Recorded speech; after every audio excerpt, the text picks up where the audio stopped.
Jejak di balik kabut. Karya Singgi Hadi Mintarja. Jilid 40.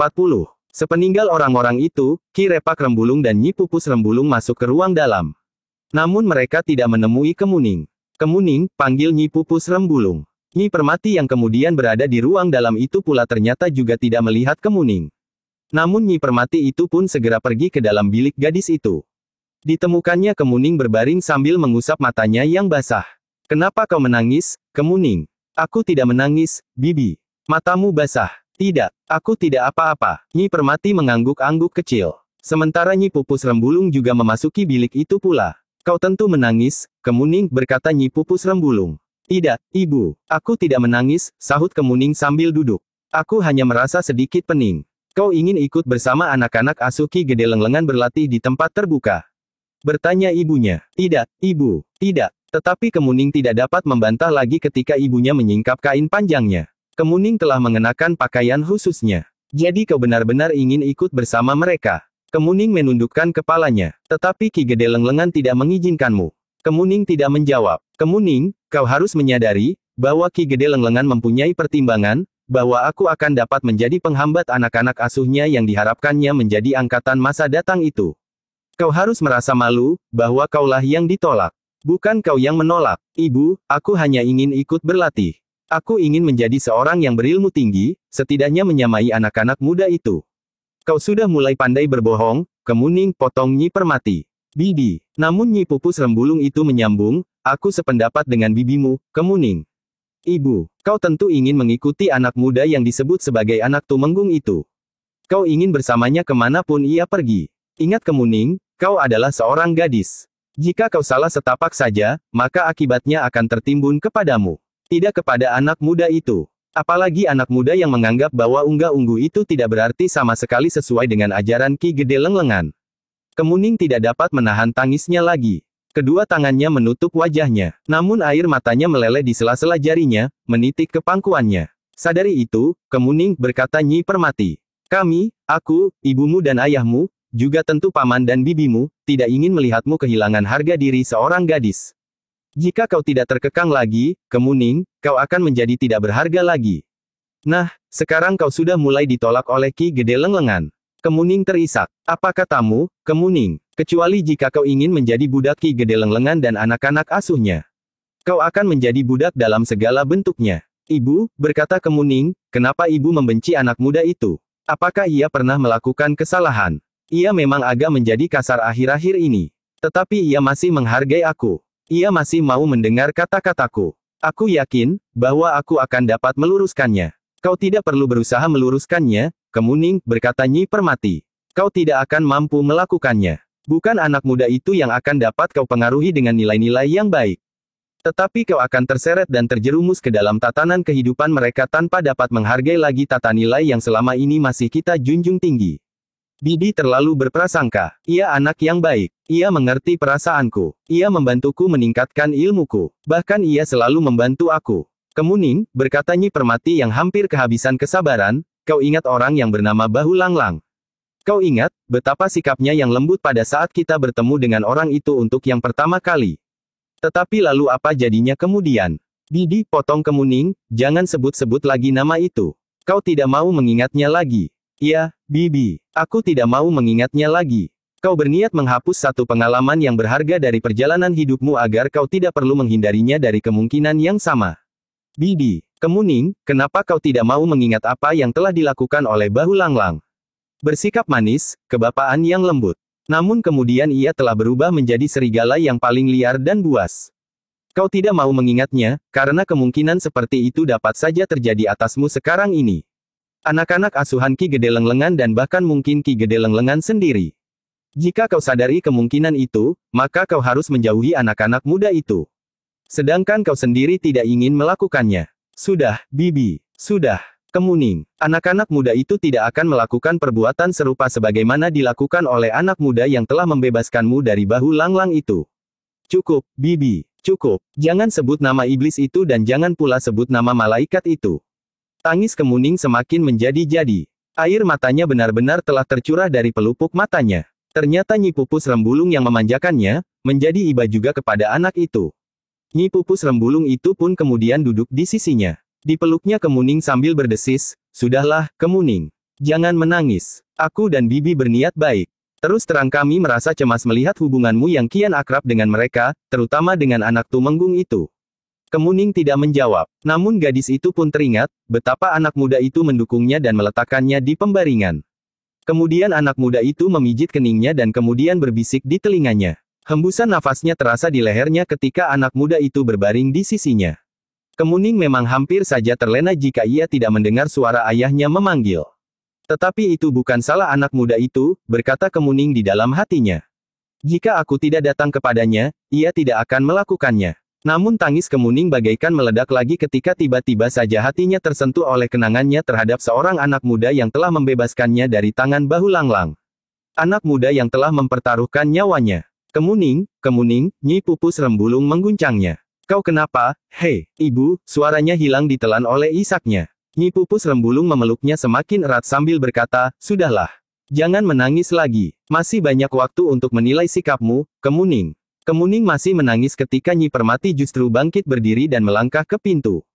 "Bibi, Bibi, jangan pergi," suara Kemuning menjadi parau. "Aku takut, Bibi." Nyi Pupus Rembulung yang masih mendekapnya itu pun bertanya, "Apa yang kau takutkan, Kemuning?"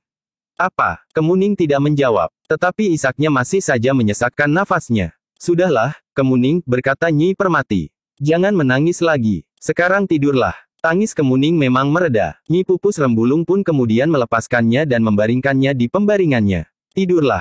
Apakah kau sudah makan malam?" "Aku tidak lapar, Ibu." Nyi Pupus Rembulung dan Nyi Permati pun kemudian melangkah meninggalkan bilik Kemuning. Masih terdengar isak Kemuning, namun tidak lagi menghentak-hentak menyumbat jalan pernafasannya. Dalam pada itu, di Kembang Arum, Ki Pananggungan duduk di ruang dalam bersama Wijang dan Paksi. Dengan singkat Ki Pananggungan menceritakan apa yang dilihatnya di rumah Repak Rembulung dan Pupus Rembulung. "Jadi bagaimana menurut pendapat Ki Pananggungan? Besok kita pergi ke rumah Repak Rembulung, Ngger. Jangan terlambat." Sebelum Ki Gede Lenglengan menyadari apa yang telah terjadi, Paksi mengangguk-angguk. Katanya, "Ya, Ki Pananggungan. Kami sudah banyak kehilangan waktu. Mudah-mudahan kami berhasil." Tetapi Angger Paksi harus sangat berhati-hati terhadap anak muda yang agaknya memang adik Angger Paksi itu. Apakah ia dapat menerima kenyataan bahwa ia berhadapan dengan kakaknya? "Iya, Ki Pananggungan. Tetapi bagaimana dengan Ki Repak Rembulung dan Nyi Pupus Rembulung? Mereka tentu akan dapat mengenali kami berdua." Untunglah bahwa hubungan Repak Rembulung dan Pupus Rembulung dengan Ki Gede Lenglengan menjadi renggang. Karena itu, setidak-tidaknya Repak Rembulung dan Pupus Rembulung tidak akan berpihak kepada Ki Gede Lenglengan. Ki Pananggungan yakin. "Menurut perhitunganku, Ngger. Baiklah, Paman. Besok kita pergi. Tetapi apakah Paman sudah tidak letih?" Ki Pananggungan menarik nafas panjang. Katanya, "Tidak, Ngger. Aku sudah terbiasa menempuh perjalanan jauh. Bahkan seandainya aku letih sekalipun, kita akan tetap pergi esok, agar kita tidak terlambat." "Iya, Ki Pananggungan," desis Paksi. "Jadi yang harus kita perhatikan di rumah itu adalah Ki Gede Lenglengan. 2 orang pembantunya dan 5 orang anak muda yang diharapkannya dapat tampil sebagai angkatan mendatang." Paksi mengangguk-angguk. Katanya, "Memang tugas yang berat. Tetapi jika Ki Repak Rembulung dan Pupus Rembulung tidak ikut campur, aku masih berharap untuk dapat berbicara dengan adikku itu." "Iya, Ngger," sahut Ki Pananggungan. "Aku sudah menjajaki kemampuan para pembantu Ki Gede Lenglengan itu. Aku yakin, bahwa bagi Pangeran dan Angger Paksi, para pembantunya itu tidak akan terlalu sulit untuk diatasi. Apapun yang terjadi, aku harus menemui adikku itu," desis Paksi. "Iya, Lenglengan itu pun harus ditangkap hidup atau mati. Jika ia masih dapat melarikan diri, maka ia masih akan menimbulkan persoalan-persoalan di masa mendatang," sahut Pangeran Benawa. Demikianlah, mereka pun telah mendapatkan kesepakatan untuk pergi ke rumah Repak Rembulung esok. Ketika niat itu disampaikan oleh Ki Pananggungan kepada istrinya, maka jantung Nyi Pananggungan pun menjadi berdebar-debar. Ia sendiri bukan seorang perempuan seperti Pupus Rembulung. Karenanya, maka Nyi Pananggungan itu hanya dapat minta agar Ki Pananggungan berhati-hati. "Aku akan segera pulang untuk menjemputmu, Nyi. Kau akan dapat bertemu dengan Kemuning." Nyi Pananggungan mengangguk. Kemudian ia pun berkata kepada Wijang dan Paksi, "Kalian akan memanggul beban yang berat di pundak kalian, Ngger. Berdoalah agar kau dapat menyelesaikan tugas kalian dengan baik." "Iya, Bibi," jawab Wijang dan Paksi hampir berbareng. Malam itu Wijang dan Paksi tidak dapat tidur nyenyak. Meskipun demikian, mereka berusaha untuk dapat beristirahat sebaik-baiknya. Namun di dini hari mereka sudah bangun dan bersiap untuk berangkat bersama Ki Pananggungan pergi rumah Repak Rembulung. Nyi Pananggungan pun harus bangun pagi-pagi pula untuk mempersiapkan minum dan makan pagi bagi mereka yang akan pergi. Hari masih gelap ketika 3 ekor kuda berderap di atas jalan bulak. Wijang dan Paksi telah meminjam kuda Ki Pananggungan pula, meskipun seekor di antara keduanya masih belum dibayar, karena Ki Pananggungan masih ingin mencobanya lebih dahulu. Kuda itu semua akan ditukar dengan salah satu dari kuda Ki Pananggungan yang sudah ada di kandang. Dalam keremangan dini hari ketiga ekor kuda itu berlari kencang melingkar di kaki Gunung Merapi. Tetapi Ki Pananggungan mengenal jalan yang harus dilaluinya dengan baik. Karena itu, maka mereka memerlukan waktu yang lebih pendek dari perjalanan Ki Pananggungan sebelumnya. Ketika cahaya matahari mulai membayang di langit, mereka sudah menempuh lebih dari separuh perjalanan. Kita akan segera sampai, berkata Ki Pananggungan. Di segarnya udara pagi, kuda-kuda itu pun berpacu dengan kencangnya. Jalan-jalan yang mereka tempuh tidak termasuk jalan yang ramai. Karena itu, maka mereka dapat memacu kuda mereka tanpa banyak hambatan. Angin yang mulai berhembus, terasa dinginnya di wajah. Dedaunan pun mulai berayun perlahan-lahan. Burung-burung liar berkicau bersahutan di lebatnya hutan kaki pegunungan. Ki Pananggungan tidak sempat menunjukkan kepada Wijang dan Paksi sebatang pohon semacam pohon beringin yang mempunyai beberapa macam jenis bunga. Ketika matahari mulai memanjat langit, ketiganya sudah berada di jalan yang langsung menuju ke pintu regol halaman rumah Ki Repak Rembulung. Kita memang harus berhati-hati menghadapi Ki Gede Lenglengan. Aku memperhitungkan bahwa Repak Rembulung dan Pupus Rembulung tidak akan membantu mereka. Setidak-tidaknya mereka tidak akan mencampuri persoalan kita dengan Ki Gede Lenglengan. Kita akan mengalami kesulitan jika saja Repak Rembulung dan Pupus Rembulung berpihak kepada mereka. Wijang dan Paksi mengangguk-angguk. Sementara Ki Pananggungan pun berkata, aku nanti akan berterus terang kepada Repak Rembulung dan Pupus Rembulung, siapakah kalian berdua? Ki Pananggungan akan berterus terang bahwa aku berasal dari Istana Pajang. Iya, dengan demikian Repak Rembulung dan Pupus Rembulung akan mengambil sikap sebagaimana diyakininya. Jika ia memang ingin memberontak, biarlah ia memberontak dengan sadar. Tetapi jika tidak, biarlah ia menunjukkan kesetiaannya kepada Kangjeng Sultan Hadiwijaya. Wijang menarik nafas dalam-dalam. Namun ia tidak menolak niat Ki Pananggungan. Bahkan mungkin Ki Gede Lenglengan akan dapat mengenalinya karena Wijang itu berada di padepokan Ki Gede Lenglengan sebagai Pangeran Benawa. Tetapi saat itu ia terikat dalam pertempuran dengan orang lain. Sedangkan Ki Gede Lenglengan telah bertemu dengan lawan bebuyutannya seorang yang pernah dianggapnya mati, namun kemudian telah datang kembali bersama pasukan Pajang di padepokannya. Ketika mereka tiba di depan regol halaman rumah Ki Repak Rembulung, mereka pun menjadi berdebar-debar. Mereka tidak dapat membayangkan apa yang bakal terjadi di lingkungan halaman rumah Ki Repak Rembulung itu. Ketika ketiga orang itu kemudian turun dari kudanya dan menuntun masuk ke regol halaman, seseorang sempat melihatnya. Dengan tergesa-gesa orang itu pun telah mencari Ki Repak Rembulung dan Ki Pupus Rembulung. Ada apa? Ada tamu, Ki. Siapa? 3 orang. Seorang di antaranya adalah orang yang kemarin datang kemari. Kakak Ki Repak Rembulung. Kakang Pananggungan. Ia kembali lagi. Bahkan bertiga. Ki Repak Rembulung dan Nyi Pupus Rembulung pun segera pergi ke pendapa untuk menyongsong ketiga orang tamunya.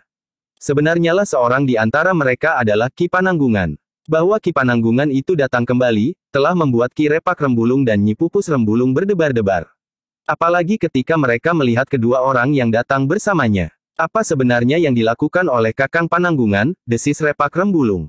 Jantung Nyi Pupus Rembulung pun terasa berdegup semakin cepat. Dengan dada yang terasa berdebaran, Ki Repak Rembulung dan Nyi Pupus Rembulung turun ke halaman. Aku kembali lagi, Repak Rembulung.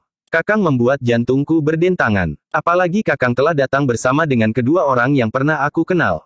Aku akan menjelaskannya. Repak Rembulung dan Pupus Rembulung kemudian telah mempersilahkan mereka bertiga naik ke pendapa setelah mengikat kuda mereka pada patok-patok yang tersedia di sebelah pendapa. Kakang, berkata Repak Rembulung, kami sudah pernah bertemu dengan kedua orang anak muda ini. Kedatangan Kakang bersama mereka agak mengejutkan kami. Bukan hanya agak mengejutkan, Kakang, tetapi sangat mengejutkan kami. Ki Pananggungan menarik nafas dalam-dalam. Kalian pernah bertemu dengan keduanya? Iya, Kakang. Keduanya pernah menolong kami. Pada saat kami bertempur menghadapi lawan yang terlalu banyak, keduanya datang membantu. Ketika kami bertanya, apakah alasan mereka membantu kami, mereka hanya menyatakan, bahwa mereka menganggap pertempuran itu tidak adil. Ki Pananggungan berpaling kepada Wijang dan Paksi. Dengan nada dalam Ki Pananggungan bertanya, apakah benar begitu? Wijang menarik nafas panjang. Sambil mengangguk ia pun menjawab, ya, Ki Pananggungan. Namun Ki Pananggungan itu pun berkata selanjutnya, tetapi tentu ada alasan yang lain.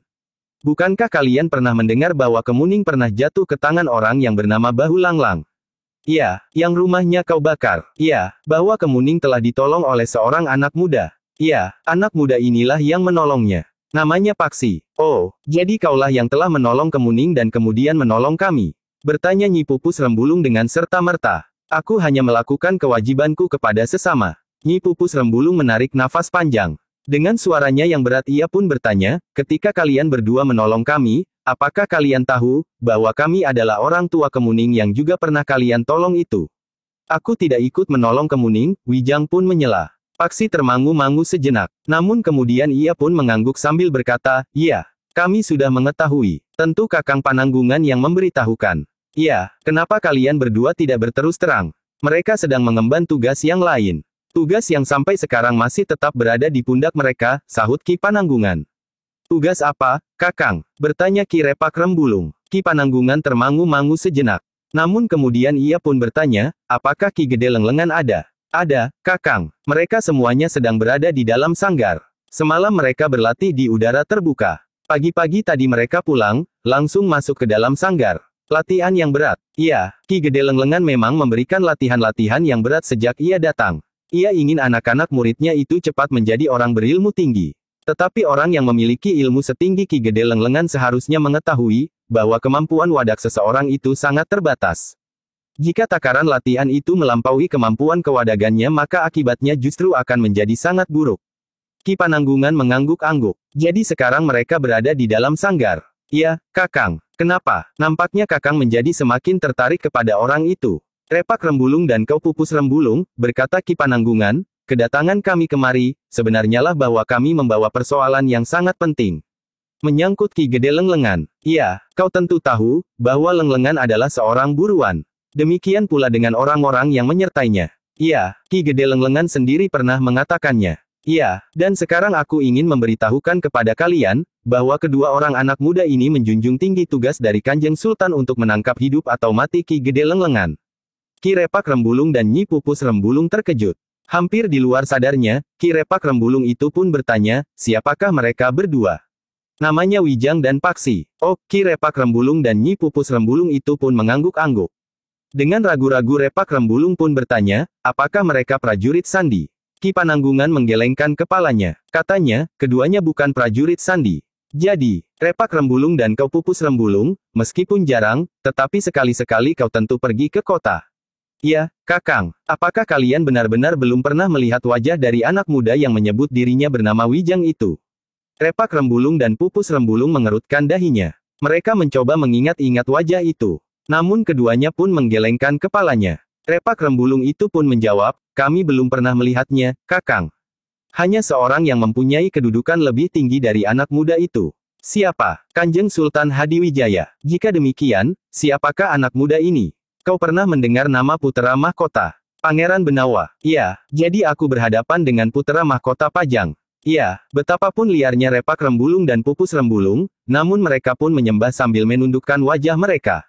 Ampun, Pangeran, berkata Repak Rembulung, hamba berdua mohon ampun. Hamba berdua tidak dapat mengenali Pangeran. Bahkan mungkin hamba berdua pernah bersikap kasar kepada Pangeran.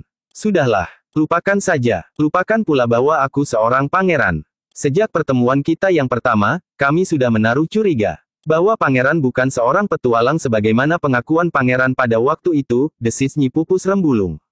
Yang seorang lagi tentu juga bukan orang kebanyakan, berkata Repak Rembulung.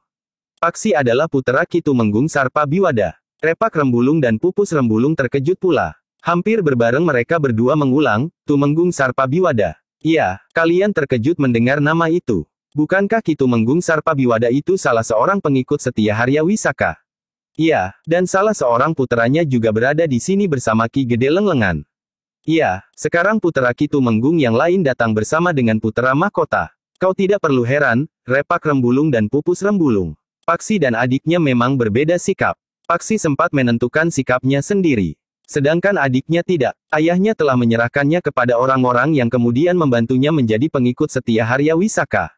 Meskipun Harya Wisaka sendiri sudah tertangkap dan tidak mampu berbuat apa-apa lagi karena ia berada di dalam bilik tahanan, namun cita-citanya telah dilimpahkan kepada anak-anak muda yang disebutnya angkatan mendatang, yang jumlahnya tentu tidak hanya 5 orang. Tetapi mereka tersebar di beberapa tempat. Sementara kau mendapat bagian 5 orang. Ki Repak Rembulung menarik nafas panjang, sementara Nyi Pupus Rembulung pun berkata, semula kami memang bermusuhan dengan Harya Wisaka. Namun kemudian, kami tidak dapat menolak tawaran Ki Gede Lenglengan yang sudah aku kenal sebelumnya. Pangeran Benawa tidak akan mempersoalkan kenapa mereka semua berada di sini. Pangeran Benawa pun tidak akan mempertanyakan, apakah kau berdua mempunyai hubungan dengan Harya Wisaka atau tidak.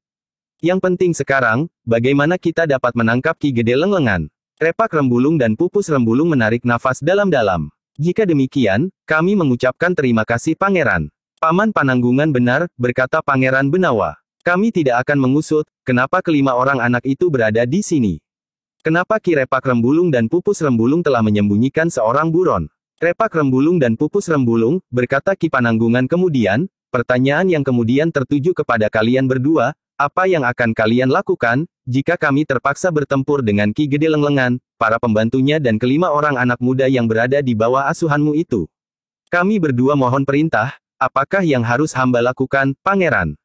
Hamba sudah merasa berhutang budi kepada Pangeran dan Angger Paksi. Soalnya bukan berhutang budi atau tidak. Kami ingin tahu sikap kalian.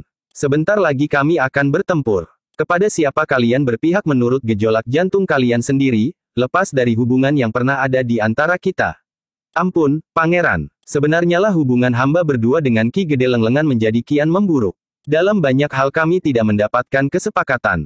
Apakah Paman Repak Rembulung dan Bibi Pupus Rembulung akan tetap berpegang kepada perjuangan Harya Wisaka? Tidak, Pangeran. Sejak semula hamba berdua memang tidak sejalan dengan arah perjuangan Harya Wisaka. Tetapi Paman dan Bibi menerima anak-anak muda itu di sini. Masalahnya sangat sederhana, Pangeran. Sudah hamba katakan kepada Kakang Pananggungan. Alasan kami menerima mereka sangat sederhana, mungkin kami memang terlalu tamak. Uang. Pangeran Benawa mengangguk-angguk. Katanya, baiklah. Tetapi bukankah kalian berdua dapat dipercaya? Tentu, Raden. Nyawa kami sebenarnya milik Pangeran dan Raden. Terima kasih. Sebaiknya kita selesaikan hari ini. Lawan kita adalah orang-orang yang tidak menghargai unggah-ungguh sama sekali. Karena itu, kita harus berhati-hati. Apakah seisi rumah perlu mengetahui agar mereka tidak terkejut mengalami peristiwa yang sangat mendebarkan? Biarlah nanti aku sisihkan mereka. Pangeran Benawa mengangguk-angguk. Namun kemudian ia pun bertanya kepada Paksi, apa rencanamu dengan adikmu jika ia menolak uluran tanganmu? Anak itu harus ditangkap, Pangeran. Ditangkap hidup-hidup. Agaknya anak itu akan sangat sulit untuk diajak berbicara. Aku serahkan anak itu kepadamu, Paksi, sedangkan yang lain, serahkan kepada kami. Aku sendiri akan menangkap Ki Gede Lenglengan hidup atau mati. Ilmu orang itu sangat tinggi, Pangeran, desis Repak Rembulung. Ia memang berilmu tinggi, tetapi bukan berarti bahwa ia tidak dapat dikalahkan. Meskipun demikian aku minta yang lain membantuku agar orang itu tidak sempat melarikan diri. Ki Gede Lenglengan mampu bermain kabut sebagaimana dilakukan di padepokannya, sehingga ia terlepas dari tangan Ki Ajar Permati. Ki Pananggungan mengangguk-angguk. Katanya, baik, Pangeran. Kami akan berusaha mengatasi yang lain secepatnya agar kami dapat ikut menjaga supaya Ki Gede Lenglengan itu tidak terlepas lagi. Terima kasih. Tugas ini adalah tugas yang berat. Kita belum tahu pasti tataran ilmu pengikut Ki Gede itu, meskipun Ki Pananggungan pernah menjajaginya dan bahkan membunuh 2 di antara mereka. Mudah-mudahan kedua orang yang tersisa itu tidak memiliki ilmu lebih baik dari kawan-kawan. Kakang telah membunuh 2 di antara mereka. Bertanya Pupus Rembulung. Ketika aku pulang kemarin, 3 orang mengikuti aku dan mereka berusaha membunuhku. Jadi Lenglengan sudah mencoba membunuh Kakang. Iya, ia telah mengirimkan 3 orang pengikutnya. 2 orang terbunuh. Seorang aku biarkan hidup untuk mengurusi mayat kawan-kawan. Repak Rembulung dan Pupus Rembulung mengangguk-angguk. Dengan suara yang berat Repak Rembulung itu berdesis, jadi Lenglengan itu benar-benar gila. Nah, kita akan menyelesaikannya sekarang, desis Pangeran Benawa. Pangeran Benawa, Paksi, Ki Pananggungan serta suami istri Rembulung itu pun segera mempersiapkan diri. Di sanggar itu terdapat Ki Gede Lenglengan, 2 orang pembantunya serta 5 orang anak muda yang telah ditempa untuk menerima tugas bagi masa depan. Bagaimanapun juga, mereka harus diperhitungkan, karena selain ilmu yang sudah mereka kuasai, hati mereka pun telah diracuni oleh ajaran yang sesat tentang pemerintahan Pajang di masa mendatang. Hati mereka telah ditempa sehingga mengeras seperti batu, berkata Repak Rembulung. Mereka diajar untuk berpegangan pada keyakinan mereka meskipun maut akan menerkam. Bagi mereka, keyakinan mereka lebih penting dari kematian. Sedangkan keyakinan itu adalah keyakinan yang sesat, desis Paksi. Iya, ternyata keyakinan mereka adalah keyakinan yang sesat, ulang Ki Repak Rembulung. Dalam pada itu, Pangeran Benawa pun kemudian berkata, marilah. Kita awasi sanggar itu. Kita tidak boleh kehilangan mereka lagi. Demikianlah, maka mereka berlima pun segera mempersiapkan diri di sekitar sanggar. Namun Pupus Rembulung sempat menemui Nyi Permati dan menceritakan apa yang akan terjadi. Jadi Angger Paksi itu ada di sini. Iya, Nyi. Anak muda itu datang bersama Kakang Pananggungan. Kami sepakat untuk menangkap Ki Gede Lenglengan. Selain Angger Paksi, apakah ada orang lain yang datang bersamanya? Anak muda yang bernama Wijang. Angger Wijang juga berada di sini. Iya, ternyata Wijang adalah Pangeran Benawa, putra mahkota dari Pajang. Nyi Permati terkejut. Ia pun kemudian menarik nafas panjang. Katanya, mudah-mudahan kalian berhasil. Mudah-mudahan. Sejenak kemudian, kelima orang itu sudah berada di depan pintu sanggar. Tetapi mereka tidak mengetuk pintu. Mereka membiarkan orang-orang yang berada di dalam sanggar itu berlatih sampai mereka menjadi letih. Tanpa memberikan kesempatan beristirahat, mereka berlima harus segera berusaha menangkap mereka hidup atau mati. Kecuali adik Paksi. Paksi sendiri akan menghadapinya dan berusaha menangkapnya hidup-hidup. Beberapa saat mereka menunggu. Agaknya latihan yang berat masih berlangsung di dalam sanggar. Mereka masih mendengar aba-aba Ki Gede Lenglengan serta derap kaki dan teriakan-teriakan yang menghentak.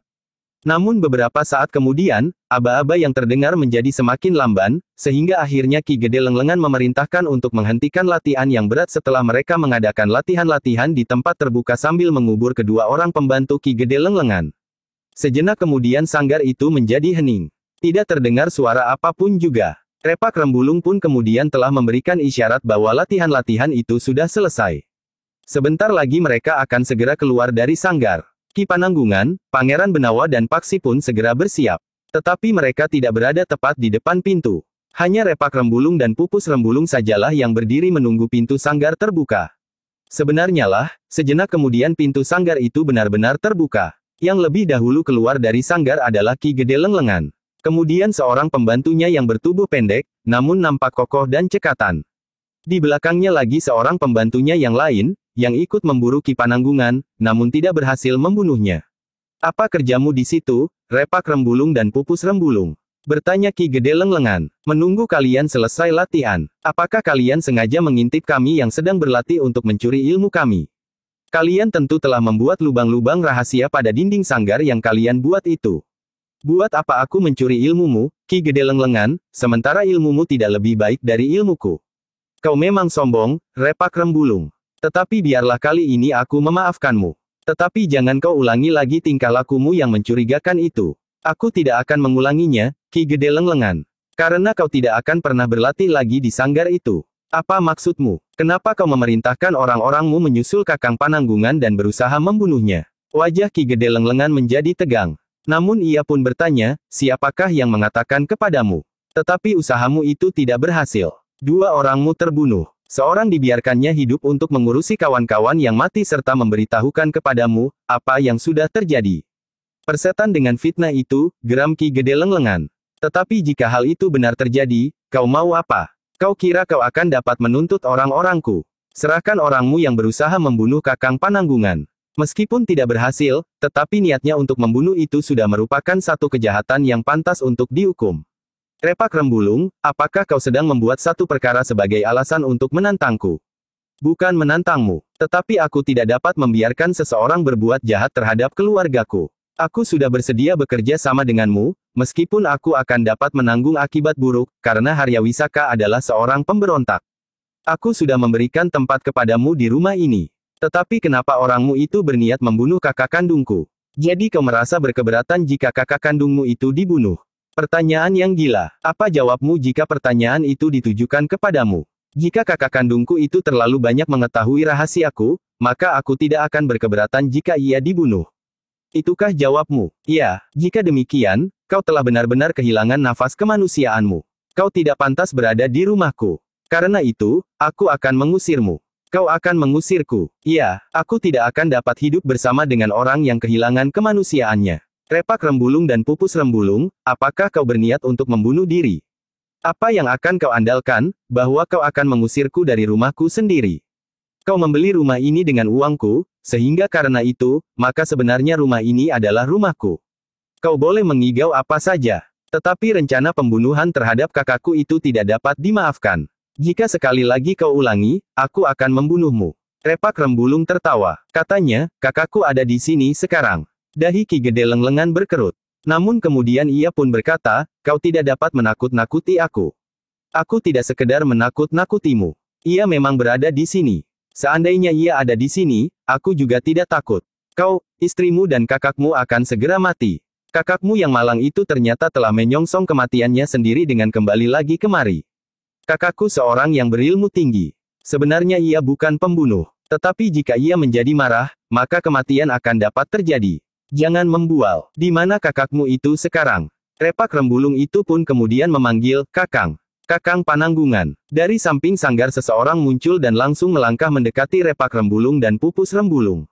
Dengan serta-merta Ki Pananggungan itu pun berkata, ya. Orang inilah yang telah mencegat aku dan berusaha membunuhku bersama dua orang kawannya. Sebenarnya aku tidak sengaja telah membunuh kedua orang kawannya.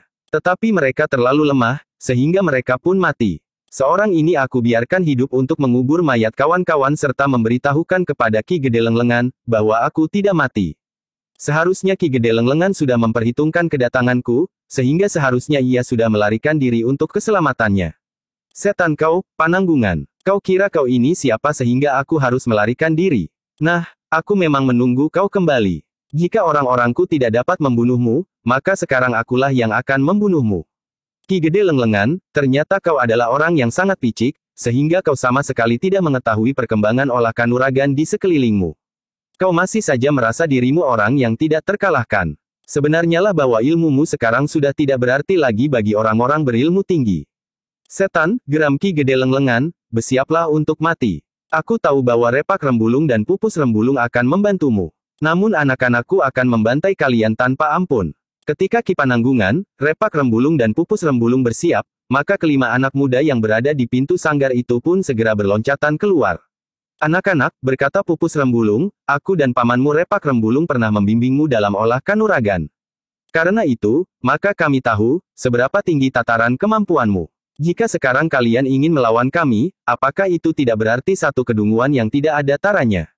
Meskipun kalian berlima, tetapi kalian akan menjadi bagaikan serangga menjelang api. Persetan dengan kalian berdua, justru anak Tumenggung itulah yang menyahut. Kalian akan mati, tetapi jangan takut akan nasib Kemuning. Aku akan memeliharanya dengan baik. Kau masih terlalu kanak-kanak untuk memahami apa yang terjadi sebenarnya, jawab Pupus Rembulung. Nanti kau akan menyadari, apakah sebenarnya yang telah terjadi. Repak Rembulung dan Pupus Rembulung, Ki Gede Lenglenganlah yang menyahut, kalian tidak usah menyesali apa yang telah terjadi. Agaknya saatnya memang telah tiba. Sejak semula aku sudah merencanakan untuk membunuh kalian berdua, agar rahasia keberadaan kami di sini tidak diketahui oleh orang lain. Karena itu, maka kalian tidak akan dapat berharap untuk lepas dari tanganku sekarang ini. Anak-anak ini, meskipun pernah menjadi muridmu, jangan kau rendahkan tataran kemampuan mereka. Sejak aku datang, maka kemampuan mereka telah menjadi semakin pesat majunya, sehingga kalian berdua akan terkejut karenanya. Repak Rembulung tertawa. Katanya, kau masih juga membuat lelucon, Ki Gede Lenglengan. Aku tahu bahwa ilmu dan kemampuan itu tidak dapat dihembuskan lewat ubun-ubun. Seberapa lama kau berada di sini, sehingga kau menganggap bahwa ilmu anak-anak itu dapat membuat aku terkejut. Ki Gede Lenglengan, kami berdua adalah petualang yang sudah menjelajahi sudut-sudut gelap dari kehidupan ini. Pengalamanku dan pengalamanmu tidak akan terpaut banyak. Karena itu, kau tidak usah membual. Guru, berkata anak muda yang disebut anak Tumenggung itu, beri aku kesempatan. Aku akan menunjukkan kemampuanku. Aku akan membunuh salah seorang dari mereka. Kau benar-benar tidak berjantung, anak muda. Kau akan membunuh kami, sementara itu, kau ingin mendapatkan anak kami. Iya, aku memang ingin mendapatkan Kemuning. Kemuning pun sudah menyatakan kesediaannya untuk mengabdi kepadaku. Mengabdi? Bertanya Pupus Rembulung. Iya, ia akan melakukan apa saja yang aku kehendaki. Bukankah itu merupakan pengabdian? Jika kalian berdua mati, memang harus ada tempat bergantung bagi Kemuning.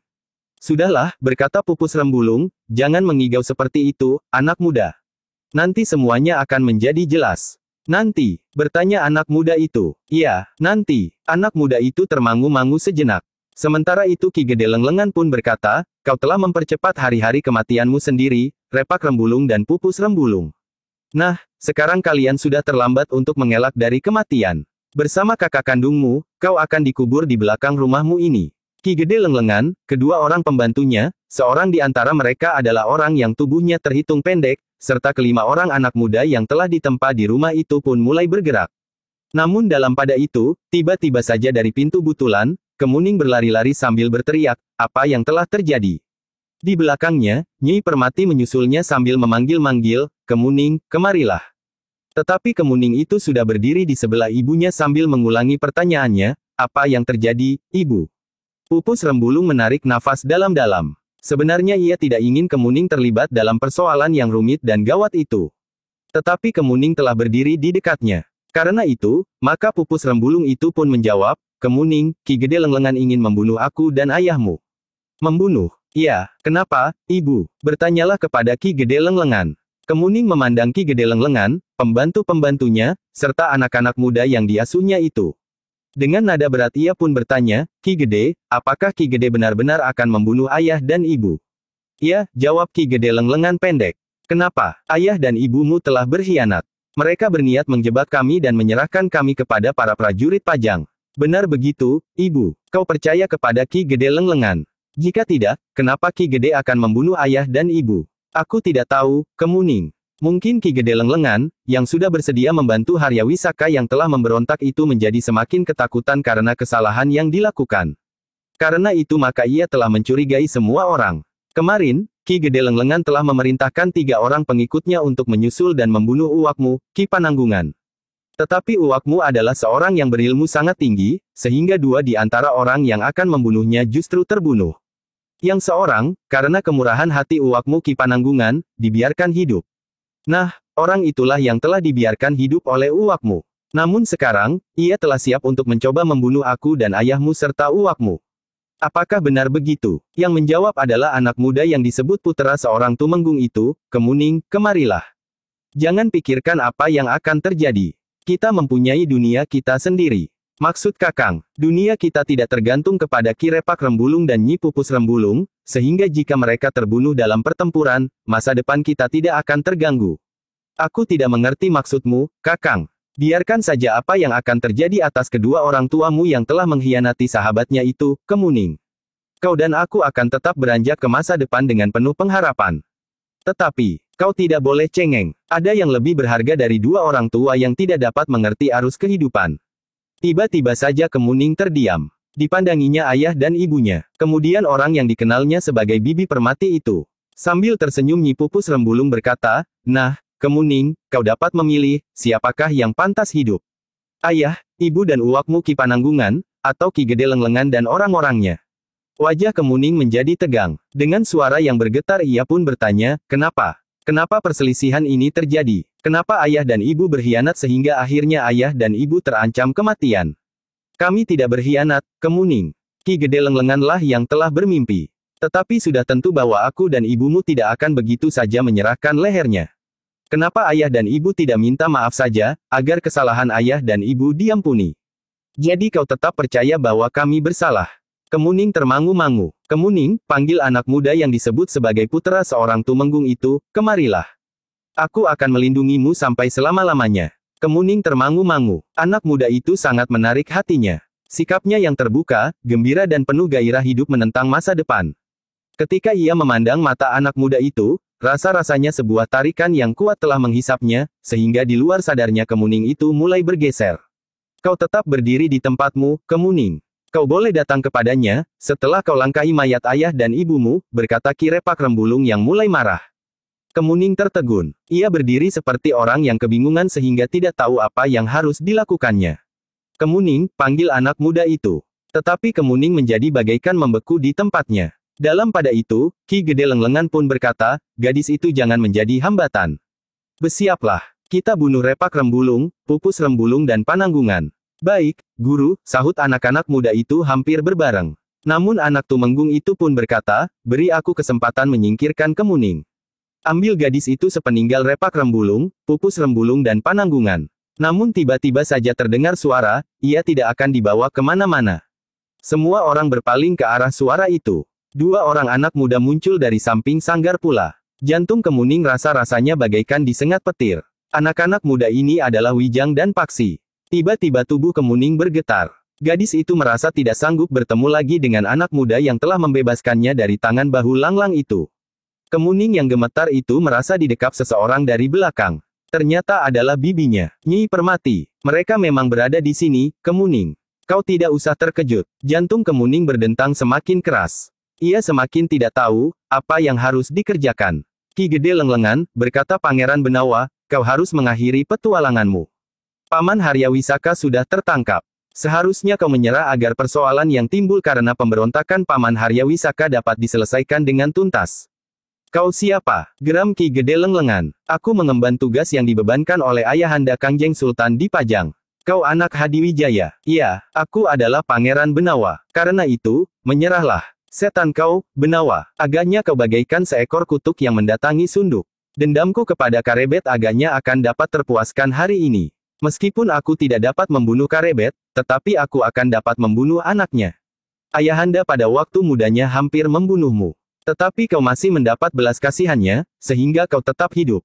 Tetapi aku bukan Ayahanda Sultan Hadiwijaya. Jika kau melawan, maka aku akan membunuhmu. Ki Gede Lenglengan justru tertawa. Katanya, jika benar kau anak Hadiwijaya, maka kau pun sombong seperti ayahmu.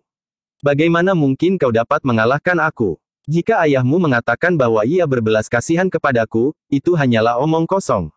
Ayahmu memang seorang pembual yang besar. Kau tidak mempunyai pilihan. Wajah Ki Gede Lenglengan menjadi merah padam. Sementara itu, anak muda yang disebut anak Tumenggung itu pun terkejut bukan buatan ketika ia melihat Paksi berdiri di belakang orang yang menyebut dirinya Pangeran Benawa itu. Kakang Paksi, anak muda itu berdesis. Ya, Lajer Laksita. Aku adalah Paksi. Aku datang untuk menjemputmu. Lajer Laksita itu termangu-mangu sejenak. Namun wajahnya menjadi pucat. Keringatnya segera membasahi keningnya. Siapa anak itu? Bertanya Ki Gede Lenglengan. Aku adalah kakaknya. Namaku Paksi. Namun adiknya itu pun segera berteriak, bukan. Ia bukan kakakku. Lajer Laksita. Aku membawa pesan ibu, agar kau segera kembali pulang. Ibu dan adikmu perempuan itu sangat rindu kepadamu. Kau bukan kakakku. Kau bukan anak Ki Tumenggung Sarpa Biwada. Setidak-tidaknya kita mempunyai ibu yang sama. Kau tidak pantas mengaku sebagai kakakku. Kau adalah anak haram yang dikandung oleh ibu tanpa seorang suami yang sah.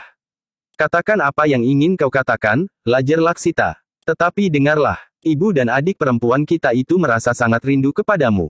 Jangan katakan lagi, telingaku sakit mendengarnya. Kau tidak ingat lagi kepada ibu dan adik perempuanmu itu.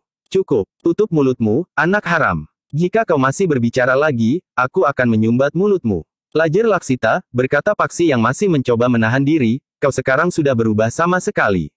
Aku tidak melihat kau sebagai Lajer Laksita yang dahulu. Mungkin namamu masih sama, tetapi sikap dan tingkah lakumu sudah berubah sama sekali. Nampaknya kau telah menjadi budak yang baik bagi Haryawisaka. Kemarahan Lajer Laksita tidak dapat menahan diri lagi. Tiba-tiba saja ia pun berteriak, Guru, beri aku kesempatan untuk membunuh orang yang sangat menyakitkan hati ini. Ia telah mengotori keluargaku karena ia adalah anak yang tidak berayah. Itu bukan kesalahan Paksi, Lajer Laksita. Ia tidak minta dilahirkan dalam keadaannya itu, berkata Pangeran Benawa. Kau tidak usah ikut campur. Ini persoalanku dengan anak haram itu. Baik, jawab Paksi, ini persoalanku dengan kau yang telah menjadi budak Haryawisaka.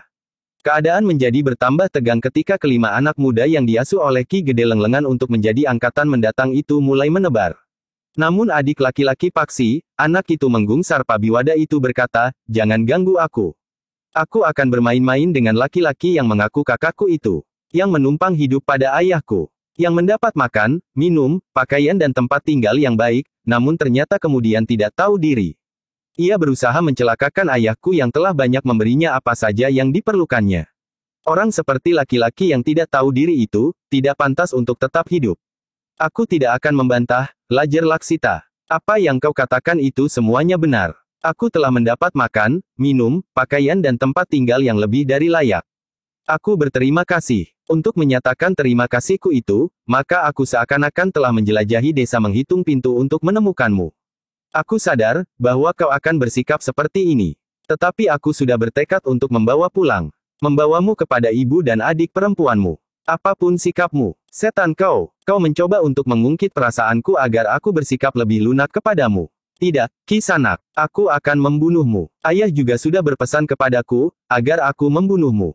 Dahulu aku kagum akan ilmumu. Tetapi sekarang, setelah aku menyadap ilmu dari guruku, Ki Gede Lenglengan, maka ilmumu itu tidak akan berarti apa-apa bagiku.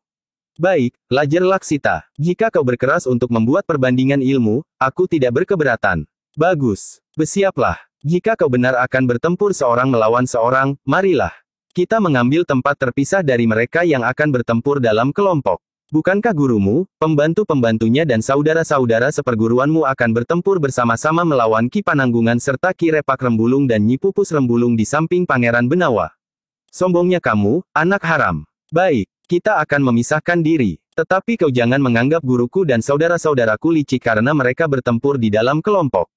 Jika itu terjadi, hanyalah karena nasib mereka yang harus berhadapan dengan guru itulah yang buruk, sedangkan mereka pun sudah sepantasnya mati karena mereka terlalu banyak tahu. Paksi tidak menjawab lagi, tetapi ia memberi isyarat kepada Pangeran Benawa, Ki Pananggungan, Ki Repak Rembulung dan Nyi Pupus Rembulung, bahwa ia ingin bertempur di arena yang terpisah. Pangeran Benawa mengangguk sambil berkata, terserah kepadamu, Paksi. Tetapi satu hal yang harus kau lakukan, menangkap anak itu hidup atau mati. Ia adalah anak Tumenggung Sarpabiwada yang jelas telah berpihak kepada Paman Harya Wisaka yang memberontak. Anak itu sendiri menunjukkan sikap perlawanannya, meskipun ia tahu, aku, Pangeran Benawa berada di sini. Diam kau, Lajer Laksita itu membentak. Sementara itu Pangeran Benawa pun berkata, kau dengar, ia telah membentak aku, Pangeran Benawa, putra mahkota di Pajang. Jantung Lajer Laksita berdenyut semakin cepat. Karena itu, maka ia pun berteriak, diam kau, Benawa. Kau kira sebutan dan kedudukanmu itu dapat menggoyahkan tekadku. Aku tahu, bahwa tekadmu tidak akan goyah, karena perasaanmu sudah mati. Selama kau berada di bawah asuhan Ki Gede Lenglengan, maka perasaan dan nalarmu telah dibunuh. Dan kau dengan bangga menyatakan kepada bumi Pajang, bahwa nalar budimu sudah mati. Cukup, cukup, aku juga akan membunuhmu nanti, setelah aku membunuh anak haram ini. Tetapi Pangeran Benawa itu tertawa. Katanya, lihat, betapa bodohnya kau, anak Sarpabiwada. Dunia pun tidak lebih dari luasnya padepokanmu di belakang sekat yang terpisah dari kehidupan itu. Kemudian ketika kau mulai melihat dunia yang sebenarnya di rumah Ki Repak Rembulung dan Nyi Pupus Rembulung, gurumu yang gila itu telah datang menyusulmu untuk menjeratmu kembali dalam duniamu yang sempit. Lajer Laksita tidak tahan lagi. Tiba-tiba ia bergerak ke arah Pangeran Benawa. Namun Paksi pun berkata, aku yang akan melawanmu, bukan Pangeran Benawa. Karena kau tidak akan sempat berbuat apa-apa di hadapannya. Bahkan menyebut nama ayah dan ibu pun kau tidak akan dapat mengucapkannya. Gila, gila, Lajer Laksita itu pun berteriak-teriak untuk melepaskan tekanan di dadanya. Namun dalam pada itu, Ki Gede Lenglengan pun berkata, jangan cemas. Aku akan menangkap pangeran yang gila ini. Rasa-rasanya memang sudah waktunya untuk memberikan mainan yang terbaik bagimu dan saudara-saudaramu. Paksi ternyata sudah melangkah memisahkan diri sambil berkata, di sini, kita leluasa untuk bermain gamparan. Lajer Laksita sudah tidak sabar lagi. Anak muda itu pun segera meloncat menyerang Paksi. Yang terdengar adalah jerit kemuning. Di luar sadarnya gadis itu melangkah mendekati Paksi dan Lajer Laksita yang mulai bertempur. Jangan, jangan, kedua orang anak muda itu berloncatan surut. Sementara itu, Lajer Laksita pun berkata, jangan cemas, kemuning. Ia tidak akan dapat berbuat apa-apa atasku. Aku akan membunuhnya dalam waktu yang singkat. Jangan, suara kemuning menjadi parau. Kenapa? Kemuning tidak menjawab. Tetapi matanya menjadi basah. Bagi kemuning kedua orang anak muda itu mempunyai kedudukan tersendiri di dalam hatinya. Namun ketika keduanya yang ternyata kakak beradik itu hadir bersama-sama, maka baru terasa pada kemuning, betapa wibawa Paksi terasa sangat mencengkamnya, sehingga untuk menyebut namanya saja kemuning merasa tidak mampu mengucapkannya. Jangan cemas, kemuning. Aku tidak akan apa-apa. Aku akan menyelesaikan anak haram ini segera. Namun Paksi pun menyahut, jika ia berhasil, maka ia pun akan segera membantu kawan-kawanmu membunuh ayah dan ibumu, kemuning. Jika itu juga berhasil, maka kau akan dibawanya untuk menjadi budaknya. Diam kau, anak yang tidak tahu diri. Betapa kebaikan ayahku kau balas dengan kecurangan dan pengkhianatan sehingga ayahku tertangkap karenanya. Tidak hanya ayahmu, sekarang kau dan Lenglengan akan ditangkap hidup atau mati. Lajer Laksita tidak menunggu lagi. Dengan cepat ia pun meloncat menyerang Paksi. Ia tidak lagi bertempur dengan tangan telanjang, karena Paksi menggenggam tongkatnya. Ketika sebilah pedang ditarik dari sarungnya, maka pantulan cahaya matahari nampak berkilat-kilat menyilaukan mata. Keduanya pun segera terlibat ke dalam pertempuran yang sengit. Dendam dan kebencian Lajar Laksita telah membakar ubun-ubunnya. Karena itu, maka pedangnya pun segera menggelepar, menyerang dari segala arah. Sekali-sekali pedang di tangan Lajar Laksita itu terayun mendatar. Kemudian menebas ke arah dada. Bahkan terjulur lurus menikam ke arah jantung. Namun Paksi masih tetap mampu mengelakkannya. Kemajuannya memang luar biasa, berkata Paksi di dalam hatinya. Tetapi kekasaran yang liar nampak pada ilmunya. Mungkin bersumber dari Ki Repak Rembulung atau Nyi Pupus Rembulung, tetapi mungkin bersumber dari lenglengan itu sendiri. Dengan demikian, maka pertempuran di antara kedua orang kakak beradik itu pun menjadi semakin sengit. Pedang di tangan Lajar Laksita terayun-ayun mengerikan, sementara itu tongkat Paksi pun berputar seperti baling-baling. Sementara itu, Pangeran Benawa, Ki Pananggungan, Repak Rembulung dan Pupus Rembulung telah bersiap pula untuk menghadapi Ki Gede Lenglengan, 2 orang pembantunya dan 4 orang anak muda yang diasuh oleh Ki Gede Lenglengan itu. Kalian tidak akan sempat menolong dan menyelamatkan anak haram itu dari tangan muridku. Sekarang bersiaplah untuk menerima nasib atas kalian sendiri. Aku akan membunuh Repak Rembulung. 2 orang kawanku akan membunuh Pupus Rembulung. Yang lain akan menghadapi Pangeran Benawa dan Pananggungan yang kemarin luput dari kematian karena kelicikannya itu. Kau kira kau akan dapat luput dari tanganku, Lenglengan? Kau tidak akan dapat memilih lawan, karena aku sendiri, atas nama Ayahanda Kangjeng Sultan Hadiwijaya, akan menangkapmu hidup atau mati. Ki Gede Lenglengan itu menggeram. Katanya, Pangeran Benawa, jadi kau datang kemari untuk membunuh diri. Apakah hakmu sebagai putra mahkota dicabut sehingga kau merasa lebih baik mati, sehingga kau datang kepadaku untuk minta agar aku membantumu mengantar kau ke jalan kematian? Kau tidak usah berceloteh lagi, Lenglengan. Menyerah, atau kau akan mengalami nasib sangat buruk. Persetan kau, Benawa. Jika benar kau ingin menjajaki ilmuku, marilah.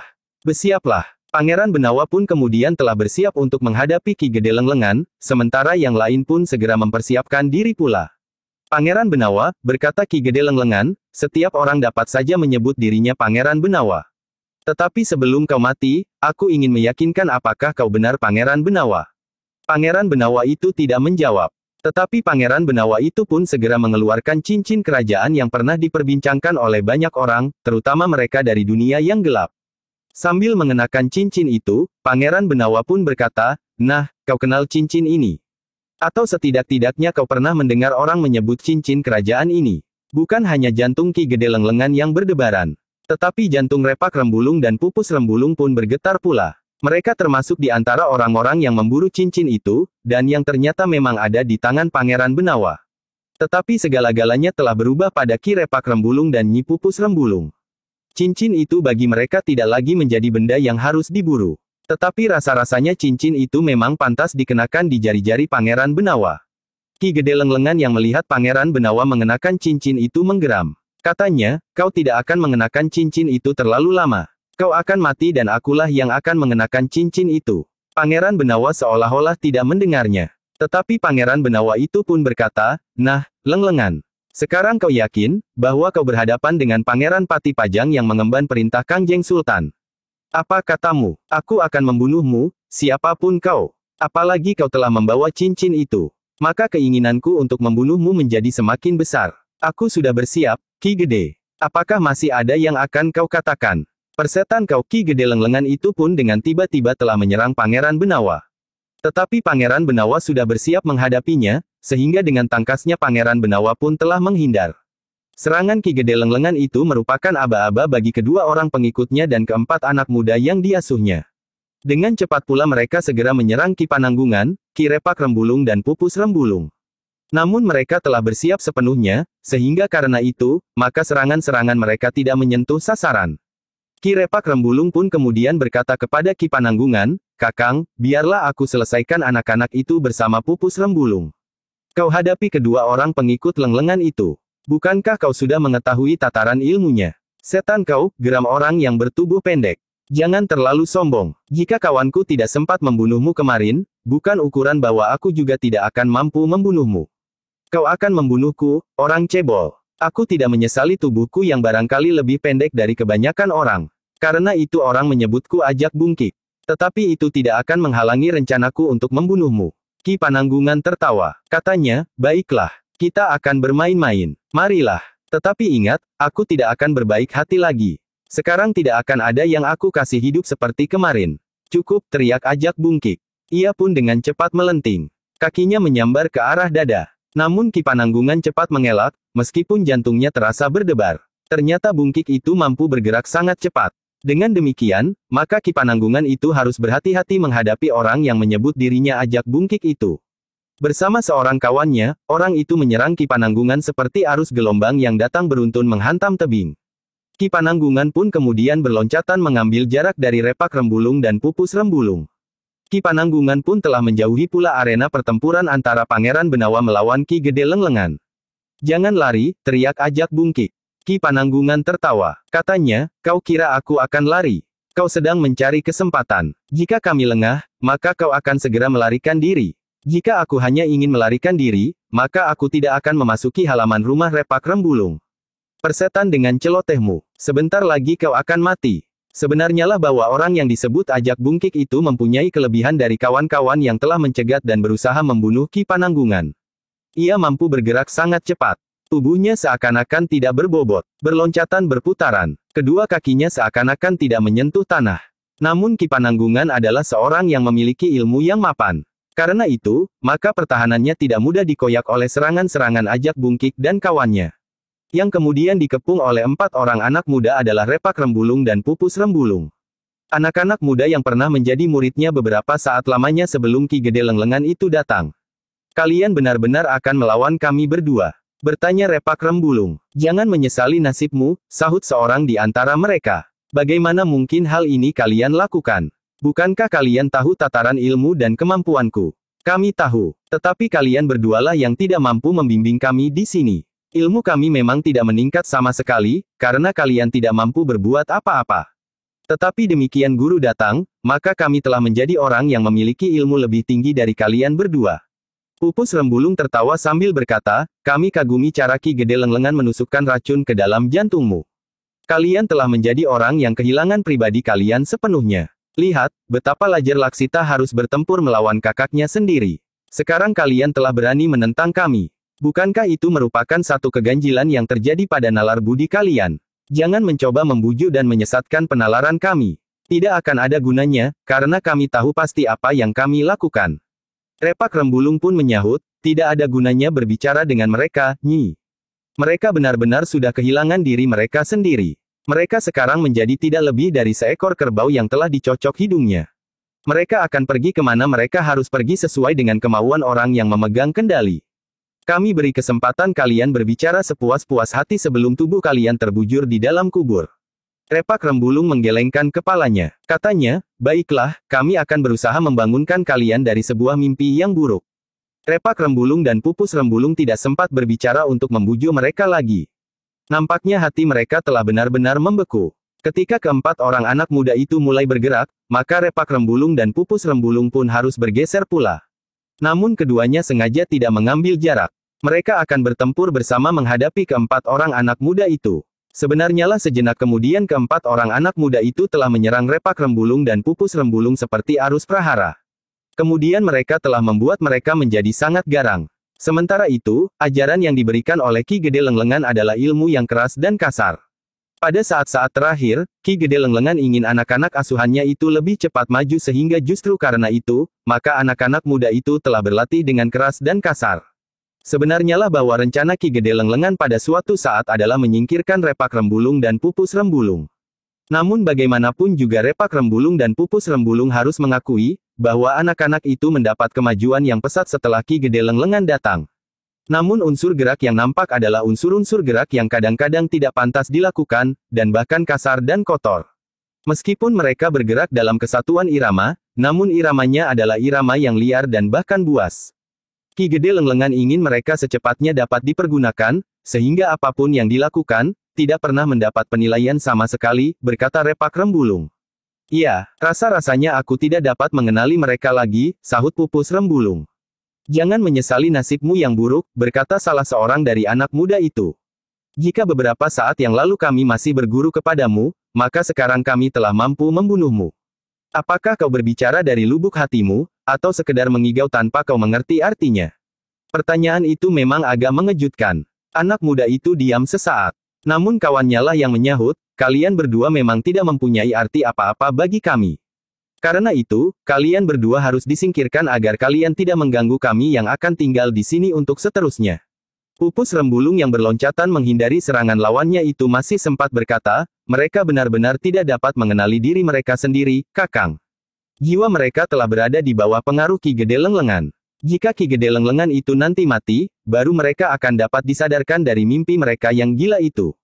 Tidak akan dapat secepat itu, Nyi. Tentu memerlukan waktu. Iya, tentu memerlukan waktu. Dalam pada itu, keempat orang anak muda itu menyerang Ki Repak Rembulung dan Nyi Pupus Rembulung dengan kasarnya. Serangan mereka datang beruntun susul menyusul, namun kadang-kadang serangan mereka pun datang serentak bersama dari segala arah. Namun Repak Rembulung dan Pupus Rembulung yang sudah bertahun bertualang, sama sekali tidak menjadi bingung menghadapi lawan yang kasar. Bahkan Repak Rembulung dan Pupus Rembulung mampu pula bertempur dengan kasar dan bahkan liar. Jika ia berada di antara serigala yang liar dan buas, maka mereka akan menjadi seekor macan kumbang yang tidak kalah liar dan buasnya. Tetapi melawan anak-anak muda yang liar itu, Repak Rembulung dan Pupus Rembulung masih mencoba mengendalikan diri agar mereka tetap menunjukkan kebesaran seorang guru dalam olah kanuragan. Dalam pada itu, Ki Gede Lenglengan yang bertempur melawan Pangeran Benawa mulai menyadari, bahwa anak Karebet itu mewarisi ketinggian ilmu ayahnya. Jika pada masa mudanya Lenglengan tidak mampu mengimbangi kemampuan Karebet, maka setelah sekian puluh tahun ia menempa diri, ternyata anak Karebet itu pun tidak segera dapat ditundukkan. Bagaimana caranya Karebet menuangkan ilmunya ke dalam diri anaknya itu, berkata Ki Gede Lenglengan di dalam hatinya. Anak ini mempunyai kemampuan jauh lebih tinggi dari saat Karebet seumur dengan Benawa ini. Dengan demikian, maka Ki Gede Lenglengan itu pun harus meningkatkan ilmunya selapis demi selapis. Namun Pangeran Benawa pun telah melakukannya juga. Ilmunya meningkat selapis demi selapis. Sehingga dengan demikian, maka Pangeran Benawa itu selalu dapat mengimbangi ilmu Ki Gede Lenglengan. Bahkan semakin tinggi ilmu Ki Gede Lenglengan, Pangeran Benawa masih tetap mampu mengimbanginya. Agak terpisah, Paksi Pamekas masih bertempur melawan adik laki-lakinya. Adik laki-laki yang sangat dikasihinya sebagaimana adik perempuan dan ibunya. Namun yang kemudian telah tersesat ke sebuah padepokan yang dipimpin oleh Ki Gede Lenglengan itu. Di luar lingkaran pertempuran, Kemuning berdiri dengan tegangnya. Ketika Nyi Permati mendekatinya dan menarik lengannya, Kemuning tetap tidak beranjak dari tempatnya. Kemuning, desis Nyi Permati. Tetapi Kemuning masih tetap berdiri dengan tegangnya. Di hadapannya dua orang anak muda, kakak beradik, bertempur di antara hidup dan mati. Dua orang yang mempunyai sentuhan khusus di hatinya. Bagi Kemuning pertempuran di antara keduanya itu bagaikan terjadi dalam dirinya. Meskipun agaknya Paksi tidak menghiraukannya lagi setelah sekian lama berpisah, tetapi bekasnya masih tetap terpahat di hati Kemuning. Sedangkan adiknya, Lajer Laksita, adalah anak muda yang telah memberi isi dalam hidupnya yang sepi di tempat terpencil itu. Namun Kemuning yang serba sedikit juga memiliki bekal olah kanuragan itu melihat, betapa jauh berbeda watak dan sifat ilmu yang dimiliki oleh Paksi Pamekas dan adiknya, Lajer Laksita. Perlahan-lahan Kemuning melihat unsur-unsur gerak Lajer Laksita menjadi semakin keras dan kasar. Sementara itu, Paksi Pamekas tetap pada dasar ilmunya yang meskipun keras, tetapi tidak menunjukkan kekasarannya.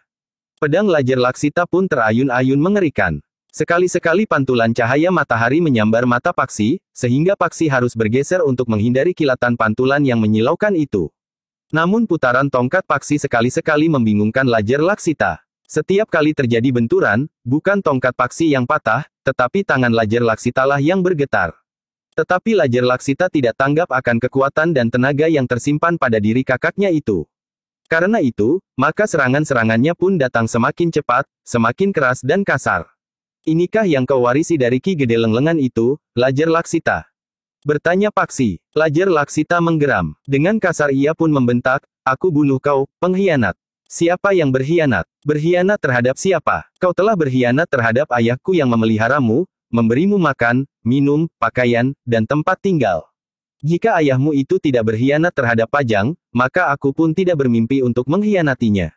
Bagiku, lebih baik berkhianat terhadap seorang pengkhianat daripada berkhianat terhadap negara.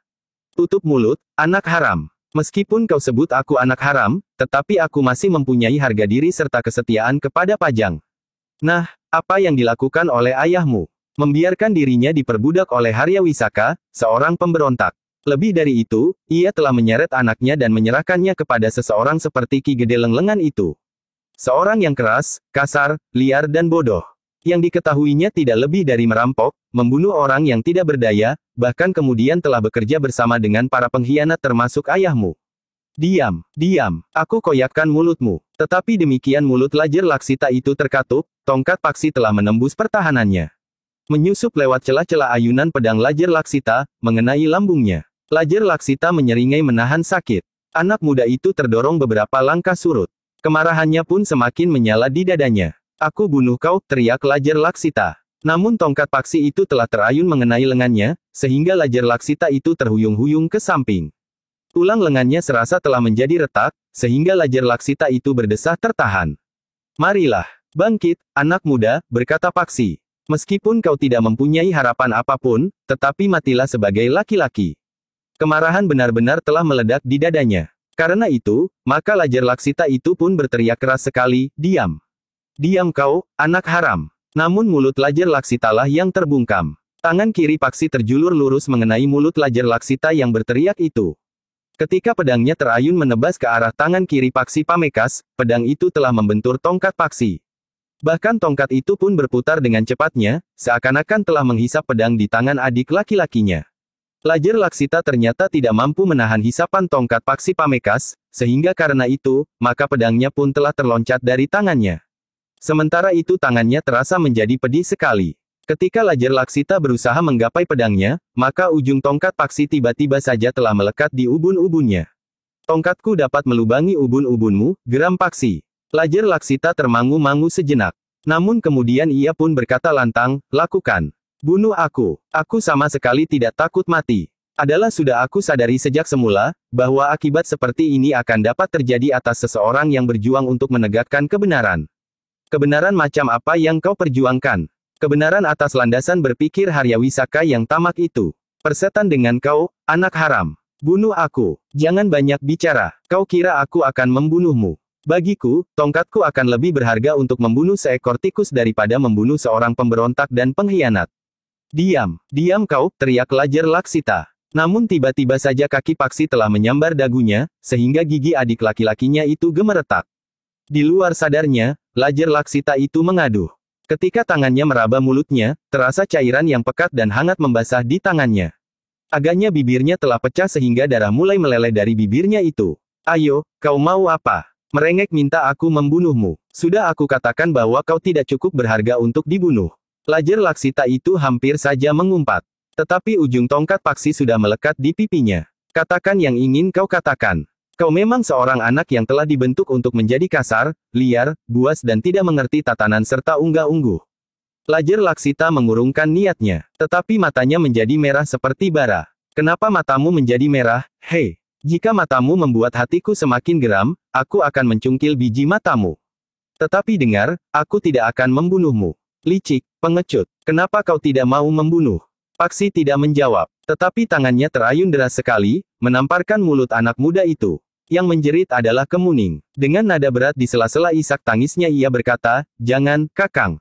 Jangan, diam, Paksi pun membentak keras sekali. Jangan ikut campur, aku mohon. Persoalanku dengan pengkhianat ini tidak ada hubungannya dengan kau. Menyingkirlah jika kau tidak sampai hati melihat aku menghancurkan anak pengkhianat ini.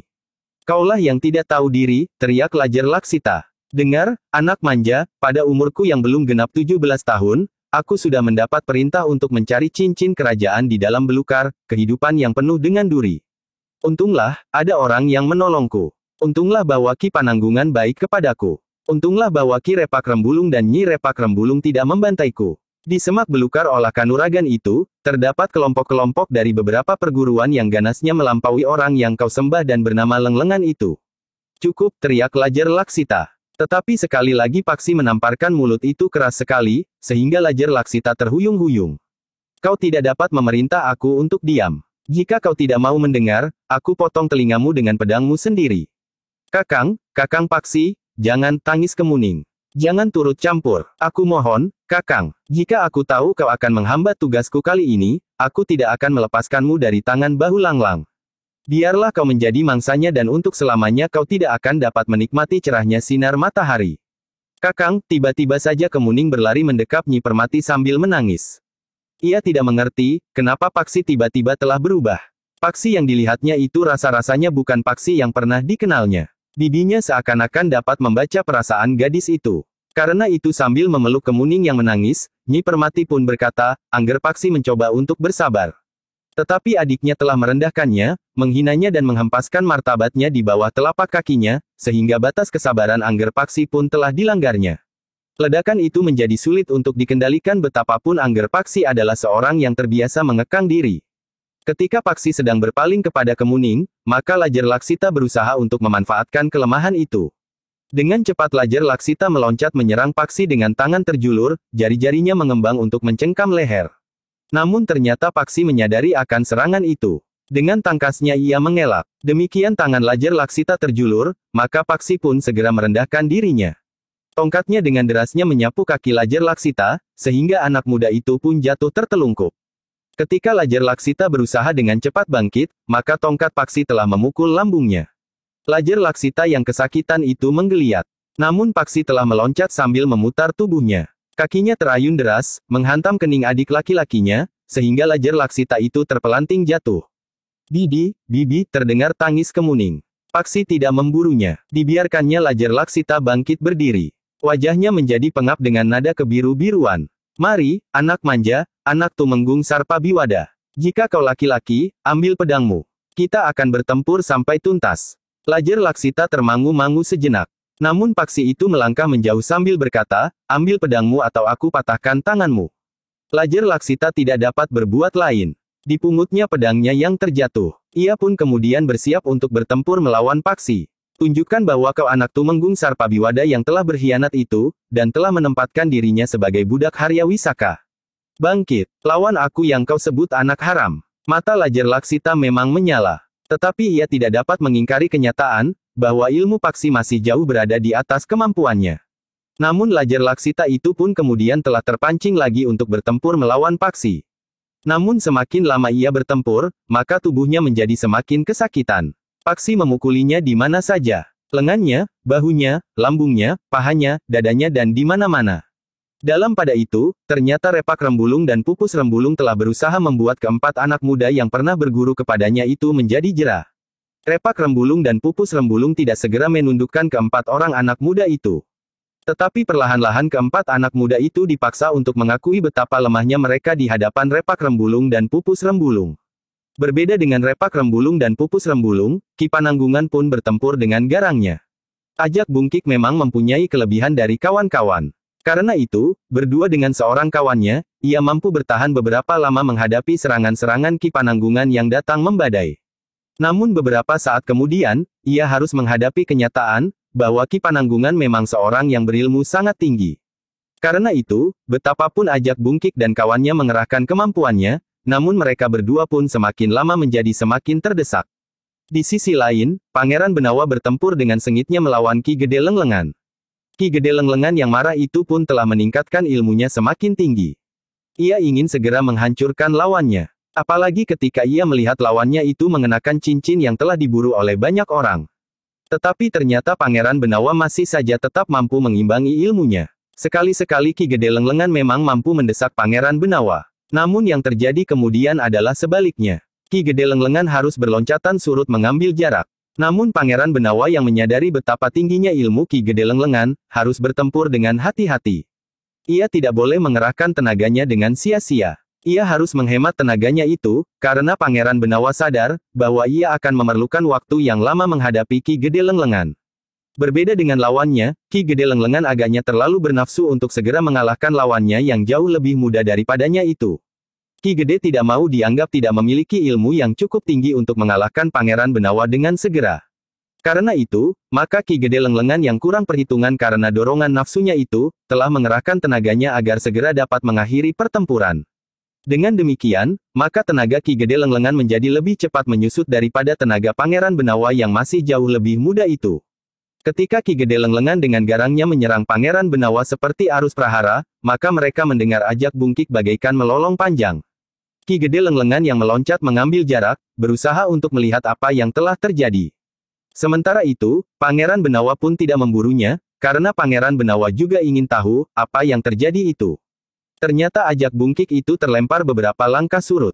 Tubuhnya pun kemudian terbanting jatuh di tanah. Beberapa kali ia berguling. Namun ketika ia mencoba untuk meloncat bangkit, ternyata Ki Pananggungan yang memburunya itu telah bersiap pula. Tanpa menghiraukan lawannya yang seorang lagi, maka ketika Ajak Bungkik itu bangkit berdiri, Ki Pananggungan pun telah meloncat menyerang. Kakinya terjulur menyamping langsung mengenai dada Ajak Bungkik. Sekali lagi Ajak Bungkik itu terpelanting jatuh sambil mengadu kesakitan. Pada saat yang bersamaan, kawan Ajak Bungkik itu telah menyerang Ki Pananggungan. Namun Ki Pananggungan ternyata masih sempat menggeliat, sehingga serangan orang itu tidak sempat mengenainya. Bahkan kemudian orang itu pun terlempar pula dan jatuh tertelungkup oleh dorongan tenaga yang sangat kuat pada punggungnya. Wajah orang itu yang tersuruk ke dalam debu bukan saja menjadi kotor, tetapi juga terluka. Pada hidung dan dahinya telah mengembun darah. Ketika orang itu bangkit, Ajak Bungkik pun masih sempat bangkit pula meskipun terasa dadanya menjadi sesak. Menyerahlah, geram Ki Pananggungan. Ini adalah peringatanku yang terakhir.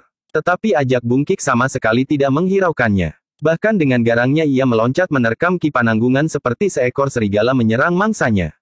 Ki Pananggungan tidak ingin memberinya kesempatan lagi.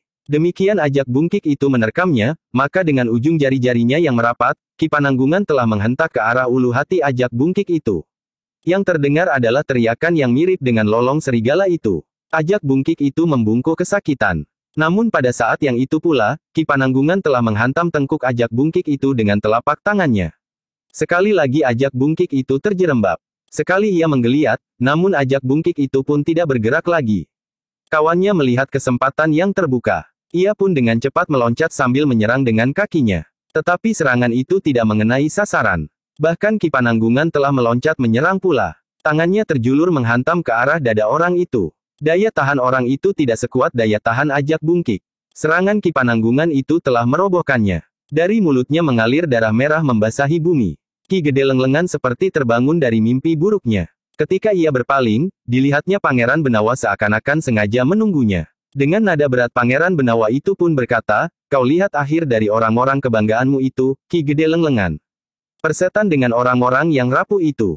Tetapi aku bukan mereka. Aku adalah Ki Gede Lenglengan. Kau pun tidak ada bedanya dengan mereka itu. Kau pun sudah menjadi rapuh. Wadakmu tidak lagi mampu mendukung gejolak darahmu. Itulah sebabnya dengan tergesa-gesa kau ajari anak-anak muda itu dengan keinginan Paman Harya Wisaka untuk menyusun kekuatan bagi masa mendatang yang ternyata tidak lebih dari sebuah mimpi. Tutup mulutmu, Pangeran Benawa. Saatmu untuk mati telah tiba. Bukan saatku untuk mati, tetapi saatku untuk membunuh." Ki Gede Lenglengan pun kemudian berteriak nyaring. Hentakan ilmunya memang mengejutkan. Tiba-tiba saja Ki Gede Lenglengan itu bergerak dengan cepat sekali menyerang Pangeran Benawa. Pangeran Benawa terkejut. Ia sadar bahwa Ki Gede Lenglengan akan sampai ke puncak ilmunya. Pada saat Ki Gede Lenglengan bertempur dan menghadapi kesulitan di padepokan melawan Ki Ajar Permati, Ki Gede Lenglengan itu telah menebarkan tirai kabut di seputar dirinya, sehingga dengan demikian, ia akan mampu menyerang lawannya dari arah yang tidak segera dapat diketahui karena kabut yang gelap atau Ki Gede Lenglengan yang bersembunyi di balik kabut itu berusaha untuk melarikan diri. Kabut itu memang telah membuat orang yang menyaksikannya menjadi tegang. Ki Repak Rembulung, Nyi Pupus Rembulung, bahkan Ki Pananggungan dan Paksi yang telah mengenal wujud yang menyelimuti Ki Gede Lenglengan, bahkan Pangeran Benawa pun seakan-akan telah hilang di dalam kabut itu pula. Namun kegelisahan Repak Rembulung dan Pupus Rembulung itu akibatnya justru buruk bagi keempat orang anak muda yang melawan mereka. Dalam kegelisahan itu, Repak Rembulung dan Pupus Rembulung ingin segera menghentikan perlawanan mereka, karena perhatian mereka tertarik kepada kabut yang semakin tebal itu. Karena itu, dengan hentakan-hentakan yang agak keras, maka baik Repak Rembulung maupun Pupus Rembulung telah membuat keempat orang anak muda itu tidak berdaya. Jari-jari Repak Rembulung dan Pupus Rembulung telah menghentikan kerja beberapa simpul saraf di tubuh anak-anak muda itu, sehingga mereka seakan-akan telah menjadi lumpuh. "Tunggulah, aku ingin melihat apa yang terjadi dengan Pangeran Benawa." Seorang anak muda masih juga berteriak, "Ia akan mati. Jika Pangeran Benawa mati, maka nasibmu akan menjadi sangat buruk. Mungkin kau tidak akan dibunuh, tetapi kau akan merasa lebih sengsara daripada mati. Kau orang-orang biadab." Repak Rembulung dan Pupus Rembulung tidak menjawab. Mereka pun bergegas mendekati kepulan asap yang nampaknya menjadi semakin tebal. Bukan hanya Repak Rembulung dan Pupus Rembulung, tetapi Ki Pananggungan pun telah melangkah mendekat pula. Paksi sempat melihat kepulan asap itu. Tetapi ia tidak mau meninggalkan Lajer Laksita. Ia masih saja bertempur melawan adik laki-lakinya itu. Meskipun Lajer Laksita sudah menggenggam pedangnya lagi, namun pedang itu seakan-akan tidak berarti sama sekali. Pedang itu tidak pernah sempat menyentuh tubuh Paksi Pamekas. Tetapi sebaliknya, tongkat Paksi Pamekas tidak pernah dapat ditangkis atau dihindarinya. Namun Lajer Laksita yang licik itu berusaha untuk memanfaatkan kemampuan Ki Gede Lenglengan yang mampu menyelimuti dirinya dengan asap yang tebal. Dengan lantang Lajer Laksita itu pun berkata, "Anak haram, lihat, betapa kawanmu yang mengaku sebagai Pangeran Benawa itu telah dilibat dan tenggelam dalam kekuatan ilmu Ki Gede Lenglengan. Di dalam kabut itu, tidak seorang pun akan dapat melawan Ki Gede Lenglengan. Mata kawanmu itu seakan-akan menjadi buta. Karena itu, maka Ki Gede Lenglengan akan dapat memperlakukannya menurut kehendaknya. Namun jawab Paksi, tanpa kabut pun aku dapat memperlakukan kau sekehendakku. Kau tidak akan sempat berbuat apa-apa. Kau tidak dapat mengelak. Kau tidak dapat menangkis. Aku dapat memukulimu di mana saja aku mau." Tongkat Paksi pun tiba-tiba terayun-ayun mengerikan. Setiap kali terdengar Lajer Laksita mengaduh, berdesah dan menyeringai menahan sakit. Tongkat Paksi telah mengenai tubuhnya di mana-mana. Bahkan keningnya, dadanya, punggungnya. Lajer Laksita itu pun jatuh bangun sambil mengadu tertahan. Kemuning setiap kali memanggil Paksi yang menjadi seperti orang yang kehilangan kendali. Sikapnya menjadi sangat keras dan kasar. "Kakang, Kakang Paksi," tangis Kemuning. Namun setiap kali Paksi selalu membentaknya, dan bahkan setiap kali Kemuning berusaha menghentikannya, Paksi justru menjadi semakin sering memukul adik laki-lakinya. Dalam pada itu, Pangeran Benawa telah benar-benar tenggelam ke dalam kabut yang kelabu. Tidak seorang pun yang dapat melihat apa yang telah terjadi di dalam pusaran kabut yang semakin lama menjadi semakin cepat. Repak Rembulung, Pupus Rembulung dan Ki Pananggungan memang menjadi cemas. Jika Ki Pananggungan menghantam pusaran kabut itu dengan ilmunya, Ki Pananggungan justru mencemaskan keadaan Pangeran Benawa. Jangan-jangan ilmunya justru malah membuat kedudukan Pangeran Benawa semakin lemah. Repak Rembulung dan Pupus Rembulung pun menjadi ragu-ragu, apa yang sebaiknya mereka lakukan menghadapi ilmu Ki Gede Lenglengan itu. "Jika saja aku berada di dalam, mungkin meskipun samar-samar aku akan dapat melihat Ki Gede Lenglengan," berkata Repak Rembulung. "Tetapi kau dapat keliru," sahut Pupus Rembulung. "Dalam kabut seperti itu, sulit bagi Kakang untuk membedakan yang manakah Pangeran Benawa dan yang manakah Ki Gede Lenglengan. Jika saja Pangeran Benawa bersedia keluar dari kabut, aku akan bersedia untuk menggantikannya. Kita akan memanggilnya." Ki Pananggungan menggeleng. Katanya, Pangeran Benawa tidak akan menyingkir dari arena apapun yang terjadi. Sebenarnya lah semula Pangeran Benawa memang mengalami kesulitan. Hampir saja Pangeran Benawa mempergunakan ilmunya, aji lebur seketi untuk menghalau kabut yang semakin pekat itu. Meskipun ia tidak yakin, namun getaran ilmu itu akan mampu memberikan peluang kepadanya untuk menilai keadaan. Seandainya kabut itu menjadi semakin tebal lagi, namun ia sudah melihat keadaan dengan jelas. Dalam pada itu, meskipun Pangeran Benawa telah mengeterapkan aji Sabta Pangrungu serta Sabta Pandulu, namun semuanya masih tidak jelas. Ia memang melihat bayangan yang bergerak dengan cepat. Tetapi kadang-kadang Pangeran Benawa kehilangan bayangan itu. Namun pendengarannya yang menjadi sangat tajam telah membantunya, menunjukkan serba sedikit tentang lawannya. "Para pendekar yang buta tidak akan terpengaruh oleh ilmu kabut itu," berkata Pangeran Benawa di dalam hatinya. Namun untuk menjaga diri, maka Pangeran Benawa telah menggenggam sepasang pisau belati panjangnya. Jika saja bayangan itu bagaikan terbang, lewat di sebelahnya, maka Pangeran Benawa pun dengan cepat telah menyerangnya. Tetapi setiap kali Pangeran Benawa selalu gagal. Bayangan itu ternyata tidak terjangkau oleh pisaunya. Namun pada kesempatan lain, tiba-tiba saja sebuah serangan yang menggetarkan isi dadanya telah menghantam punggungnya. Untuk beberapa saat lamanya, Pangeran Benawa masih berada dalam kesulitan. Ditingkatkannya daya tahan tubuhnya untuk mengatasi serangan-serangan Ki Gede Lenglengan yang datang dengan tiba-tiba. Namun gerakan Pangeran Benawa yang cepat dan tangkas, masih menahan Ki Gede Lenglengan untuk berbuat sesuka hatinya atas lawannya yang seakan-akan telah kehilangan penglihatannya itu. "Jangan menyesali nasibmu yang buruk, Benawa," terdengar suara Ki Gede Lenglengan. "Sebentar lagi kau akan mati. Kawan-kawanmu juga akan mati dengan cara yang sama." Repak Rembulung dan Pupus Rembulung yang tamak. Pananggungan yang sombong, yang telah membunuh orang-orang dan anak muda yang disebut oleh muridku anak haram itu. Pangeran Benawa tidak menjawab, tetapi dengan cepat ia menyerang ke arah suara itu. Namun agaknya Ki Gede Lenglengan telah meloncat untuk berpindah tempat. Karena serangan Pangeran Benawa yang luput itu, Ki Gede Lenglengan pun tertawa berkepanjangan. Katanya kemudian, "Nah, bersiaplah. Kerahkan semua ilmu yang kau miliki. Kau akan segera mati. Cincin itu akan segera menjadi milikku." Pangeran Benawa menggeram. Ia harus benar-benar mengerahkan kemampuannya. Ia sudah mengeterapkan Aji Sapta Pandulu dan Aji Sapta Pangrungu. Tetapi ia masih tetap berada dalam kesulitan. Penglihatannya masih tetap kabur. Meskipun pendengarannya menjadi semakin jelas, tetapi geraknya berdasarkan atas pendengarannya masih belum mampu mengimbangi kecepatan gerak Ki Gede Lenglengan. Namun pada saat-saat terakhir, Pangeran Benawa tidak hanya mengeterapkan Aji Sapta Pandulu dan Aji Sapta Pangrungu. Pangeran Benawa itu pun telah mengeterapkan Aji Sapta Panggraita. Tiba-tiba saja Pangeran Benawa itu tersenyum. Panggraitanya yang menjadi lebih tajam itu ternyata sangat membantunya. Penglihatannya, pendengarannya dan panggraitanya ternyata mampu membimbing Pangeran Benawa menghadapi lawannya yang memiliki ilmu yang sulit diatasi itu. Namun untuk sementara Pangeran Benawa sama sekali tidak merubah sikapnya. Ia berdiri sedikit merendah. Di kedua tangannya tergenggam pisau belatinya. Samar-samar ia melihat bayangan Ki Gede Lenglengan itu bergerak. Ketajaman pendengarannya pun membantunya menunjukkan keberadaan lawannya. Namun panggraitanya lah yang meyakinkan Pangeran Benawa, di mana lawannya itu berdiri dan bahkan arah geraknya. Namun bagi Ki Gede Lenglengan, Pangeran Benawa dianggap masih belum dapat mengatasi kesulitan karena kabutnya yang pekat. Anggapannya yang keliru itulah kelemahan terbesar dari Ki Gede Lenglengan. Justru pada saat Ki Gede Lenglengan tertawa berkepanjangan karena ia melihat saat-saat terakhir perlawanan Pangeran Benawa, maka Pangeran Benawa telah mempersiapkan aji pamungkasnya. Ki Gede Lenglengan masih juga sempat berkata, "Sekarang, Pangeran Benawa, kau akan mati dalam kegelapan.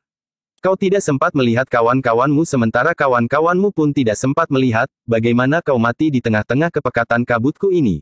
Demikian mulut Ki Gede Lenglengan terkatup, maka orang itu pun segera mempersiapkan serangan mautnya atas Pangeran Benawa yang masih berdiri mematung. Namun pada saat yang bersamaan, Pangeran Benawa telah mempersiapkan ilmunya yang jarang sekali dipergunakan. Hanya pada saat-saat di mana tidak ada jalan lain, ia terpaksa mengeterapkan aji lebur seketi. Ki Gede Lenglengan yang sudah bersiap untuk menyerang itu memang sempat terkejut melihat Pangeran Benawa melepaskan kedua pisau belatinya. Kemudian mengangkat tangannya dan menghentakkannya dengan telapak terbuka ke arahnya. Ki Gede terlambat oleh kelengahannya. Ia mempunyai penilaian yang salah terhadap Pangeran Benawa. Karena itu, maka ia justru telah terlambat sekejap. Ternyata kabut yang pekat itu tidak menahan arus getar aji lebur seketi. Dengan dahsyatnya kekuatan aji lebur seketi itu telah menghantam tubuh Ki Gede Lenglengan yang telah siap membunuh Pangeran Benawa. Ki Gede Lenglengan yang terkejut itu sempat berteriak oleh kemarahan yang menghentak. Namun suaranya pun segera terputus dan patah di tengah. Orang-orang yang berada di luar kepulan kabut yang mulai berputar itu memang terkejut. Mereka tidak begitu jelas, suara siapakah yang terdengar berteriak tinggi. Namun kemudian mereka melihat Ki Gede Lenglengan itu terlempar keluar kepulan kabut yang mulai berputar itu. Sementara itu, demikian Ki Gede Lenglengan dilumpuhkan, maka kabut yang pekat itu pun seperti tertiup angin. Pecah berserakan dan sejenak kemudian semuanya menjadi jelas. Ki Pananggungan, Repak Rembulung dan Pupus Rembulung berdiri termangu-mangu melihat Pangeran Benawa melangkah mendekati tubuh Ki Gede Lenglengan yang terbaring diam. Pangeran telah menyelesaikannya, desis Ki Pananggungan. Yang Maha Agung masih melindungi jiwaku, Ki Pananggungan. Kita semuanya bersyukur karenanya, Pangeran. Iya, kita semuanya bersyukur. Dalam pada itu, Paksi Pamekas masih saja sibuk dengan adiknya. Tanpa belas kasihan, Paksi memukul tubuh adiknya di mana-mana, sehingga tubuh Lajar Laksita itu menjadi memar dan kebiru-biruan di mana-mana pula. "Bunuh aku," pengecut teriak Lajar Laksita. Tetapi Paksi tidak membunuhnya. Ia masih saja memukul adiknya yang pedangnya sudah lepas dari tangannya pula. "Lihat, orang yang kau sembah sudah mati," geram Paksi ketika ia melihat gumpalan kabut yang tebal itu seperti disapu angin. Paksi melihat Ki Gede Lenglengan terlempar dan jatuh terpelanting. "Kenapa kau tidak segera membunuhku, pengecut?" teriak Lajar Laksita. "Apakah kau tuli? Hei, bukankah aku sudah menjawab? Jika kau tidak membunuhku sekarang, kelak akulah yang akan membunuhmu. Kau tidak akan pernah sempat membunuhku lagi, anak pengkhianat. Kau akan berada di dalam penjara seumur hidupmu. Kau akan menjalani kerja paksa tanpa batas waktu. Siang dan malam dengan tangan dan kaki terikat. Martabatmu akan menjadi lebih rendah dari seekor lembu yang kadang-kadang dimandikan setelah dipekerjakan di sawah. Tetapi kau tidak, iblis kau, anak haram. Kau pantas hidup di lingkungan orang-orang yang tidak beradab. Apakah kau termasuk orang yang beradab?" Lajar Laksita tidak sempat menjawab karena tangan Paksi telah menamparkan mulutnya. Adiknya yang sudah menjadi sangat lemah itu terhuyung-huyung. Ia tidak lagi mampu untuk berdiri tegak. Karena itu, maka Lajar Laksita itu pun terjatuh di tanah. Kemuning yang melihat anak muda itu terjatuh, di luar sadarnya bergeser mendekat. Tetapi Paksi membentaknya dengan kasar, jangan dekati pengkhianat itu. Minggir, atau kau pun akan mengalami. Kemuning bergeser surut. Ia benar-benar tidak dapat mengenali sifat Paksi lagi. Paksi yang dikenalinya dahulu, kini tinggal wadaknya saja. Tetapi sifat dan wataknya sudah sangat berubah. Dalam pada itu, Ki Repak Rembulung dan Ki Pupus Rembulung sudah membebaskan keempat orang anak muda yang mereka buat tidak berdaya dengan ketukan pada simpul-simpul saraf mereka. Repak Rembulung, Pupus Rembulung dan Ki Pananggungan menggiring mereka mendekati arena pertempuran yang tidak seimbang antara Paksi Pamekas dan adiknya, Lajer Laksita. Namun ketika mereka mendekat, mereka melihat Lajer Laksita sudah pingsan. Bawa anak ini ke biliknya, perintah Paksi kepada keempat anak muda itu. Keempat orang itu tidak dapat menolak. Di belakang mereka berdiri orang-orang yang memiliki ilmu yang tidak akan terjangkau oleh kemampuan ilmu mereka. Ketika Lajer Laksita itu dibawa ke biliknya, Paksi Pamekas dan Pangeran Benawa yang telah meninggalkan Ki Gede Lenglengan yang terbaring diam, ikut masuk ke dalam bilik itu pula. Sementara itu, tentang keempat orang anak muda itu, Pangeran Benawa pun berkata kepada Ki Repak Rembulung dan Nyi Pupus Rembulung, biarlah anak-anak itu menyelenggarakan penguburan gurunya. Baik, Pangeran. Kami akan mengawasinya. Biarlah mereka melakukannya sebaik-baiknya. Ya, Pangeran. Ki Pananggungan pun kemudian ikut pula bersama Repak Rembulung dan Pupus Rembulung membawa keempat anak muda itu untuk menyelenggarakan penguburan gurunya serta para pembantunya. Sementara itu, Kemuning yang berpegangan lengan Nyi Permati berdiri di serambi gandok. Mereka tahu bahwa Lajer Laksita ada di dalam gandok itu. Namun mereka tidak berani masuk. Mereka tahu bahwa Paksi telah menjadi seorang anak muda yang sangat garang. Namun sebenarnya lah di dalam bilik itu Paksi mengusap dahi adiknya yang pingsan. Terdengar suaranya parau perlahan sekali, maafkan aku, Lajer Laksita. Sebenarnya aku sama sekali tidak ingin menyakitimu. Tetapi aku tidak tahu, cara yang manakah yang harus aku tempuh. Paksi, desis Pangeran Benawa, aku juga tidak tahu jalan yang terbaik. Tetapi menurut pendapatku, kau telah memilih jalan yang benar. Kau harus membangunkan adikmu dari sebuah mimpi buruk yang selama ini ditiupkan oleh Ki Gede Lenglengan. Paksi mengangguk, namun terasa matanya menjadi panas. Setiap kali disentuhnya bercak-bercak biru di tubuh adiknya. Pukulan-pukulan tongkatnya, meskipun sebenarnya Paksi tidak mempergunakan tenaganya dan kekuatannya yang sebenarnya, tetapi pukulan-pukulan itu telah membuat seluruh tubuh Lajer Laksita menjadi memar. Ternyata daya tahannya tidak sebaik yang aku duga, Pangeran. Sentuhan-sentuhan tongkatku yang tidak terlalu keras, telah melumpuhkannya. Tetapi anak ini tidak apa-apa. Ia akan segera sembuh. Apalagi jika dia mendapat penanganan dari orang-orang yang benar-benar memiliki ilmu pengobatan yang tinggi. Paksi mengangguk-angguk. Namun kemudian suaranya merendah, lalu, apa yang harus kita lakukan dengan anak ini, Pangeran? Anak ini, bersama keempat kawan-kawan tentu akan diadili. Anak ini tidak akan dapat mengingkari kesalahannya. Bahkan mungkin mereka akan mengakuinya dengan penuh kebanggaan, bahwa mereka adalah pejuang-pejuang yang dipersiapkan bagi masa mendatang.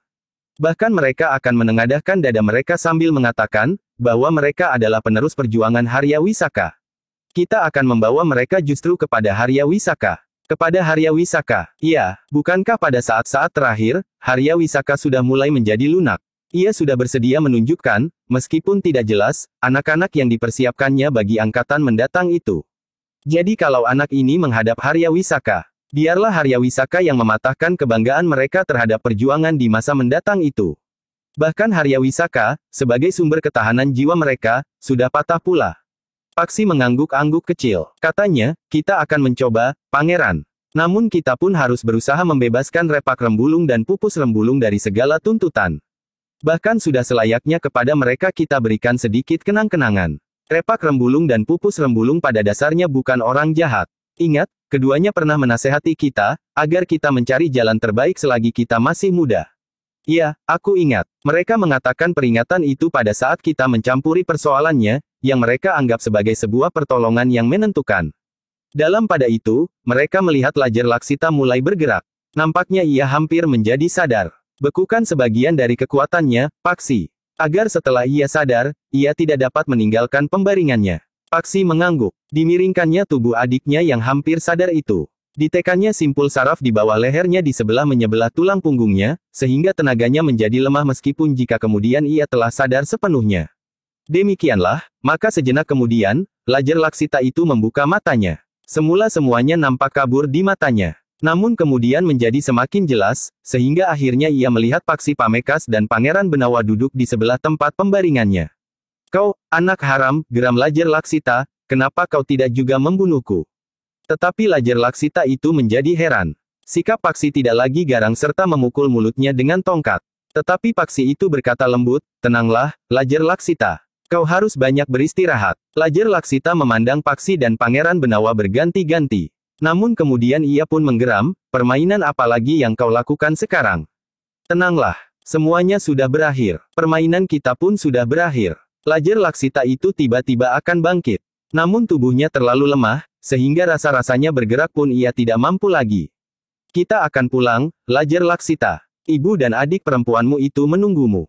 Jika kau tidak menginginkan aku berada di dalam keluargamu, aku akan menyingkir. Tetapi ibumu dan adikmu sangat merindukanmu. Kau bujuk aku seperti iblis membujukmu. Kau kira aku mempercayaimu, pengkhianat yang lidahnya bercabang. Paksi menarik nafas dalam-dalam. Namun ia pun kemudian berkata, kita akan pulang ke Pajang. Bawa mayatku ke Pajang. Namun Pangeran Benawa pun berkata, aku akan minta bantuan seseorang pergi ke Pajang untuk menyampaikan berita tentang meninggalnya Ki Gede Lenglengan serta para pembantunya. Persetan dengan rencana kalian. Pangeran Benawa menarik nafas panjang. Tetapi ia tidak berbicara lagi. Bahkan kemudian Pangeran Benawa itu telah mengajak Paksi untuk keluar dari bilik itu. Lajer Laksita tidak akan dapat bergerak kemana-mana, berkata Paksi hampir berbisik. Ketika mereka berada di luar bilik, mereka melihat Nyi Permati dan Kemuning yang berdiri termangu-mangu. Namun Paksi itu pun kemudian menggeram, tidak seorang pun boleh masuk, atau aku akan benar-benar membunuhnya. Kemuning sama sekali tidak menyahut. Tetapi ia benar-benar tidak berani memasuki bilik itu karena ancaman Paksi. Dalam pada itu, Pangeran Benawa dan Paksi bersepakat untuk minta bantuan kepada Ki Pananggungan untuk pergi ke Pajang untuk menyampaikan laporan tentang peristiwa yang terjadi di rumah Ki Repak Rembulung itu. Ketika senja turun, maka Pangeran Benawa, Paksi, Ki Pananggungan, Repak Rembulung dan Pupus Rembulung duduk di peringgitan. Kepada Ki Pananggungan, Pangeran Benawa minta kesediaannya untuk pergi ke Pajang, melaporkan peristiwa yang terjadi di rumah itu. Hamba akan menjalankan segala perintah Pangeran, berkata Ki Pananggungan sambil mengangguk hormat. Asteris. Betapapun kerasnya hati Lajer Laksita serta keempat orang anak muda yang bersamanya diasuh oleh Ki Gede Lenglengan, namun kekerasan hati mereka pun menjadi cair ketika mereka dipertemukan dengan Harya Wisaka. Seorang yang sebelumnya mereka anggap sebagai manusia pinunjul. Jadi, apa arti semuanya yang telah terjadi itu?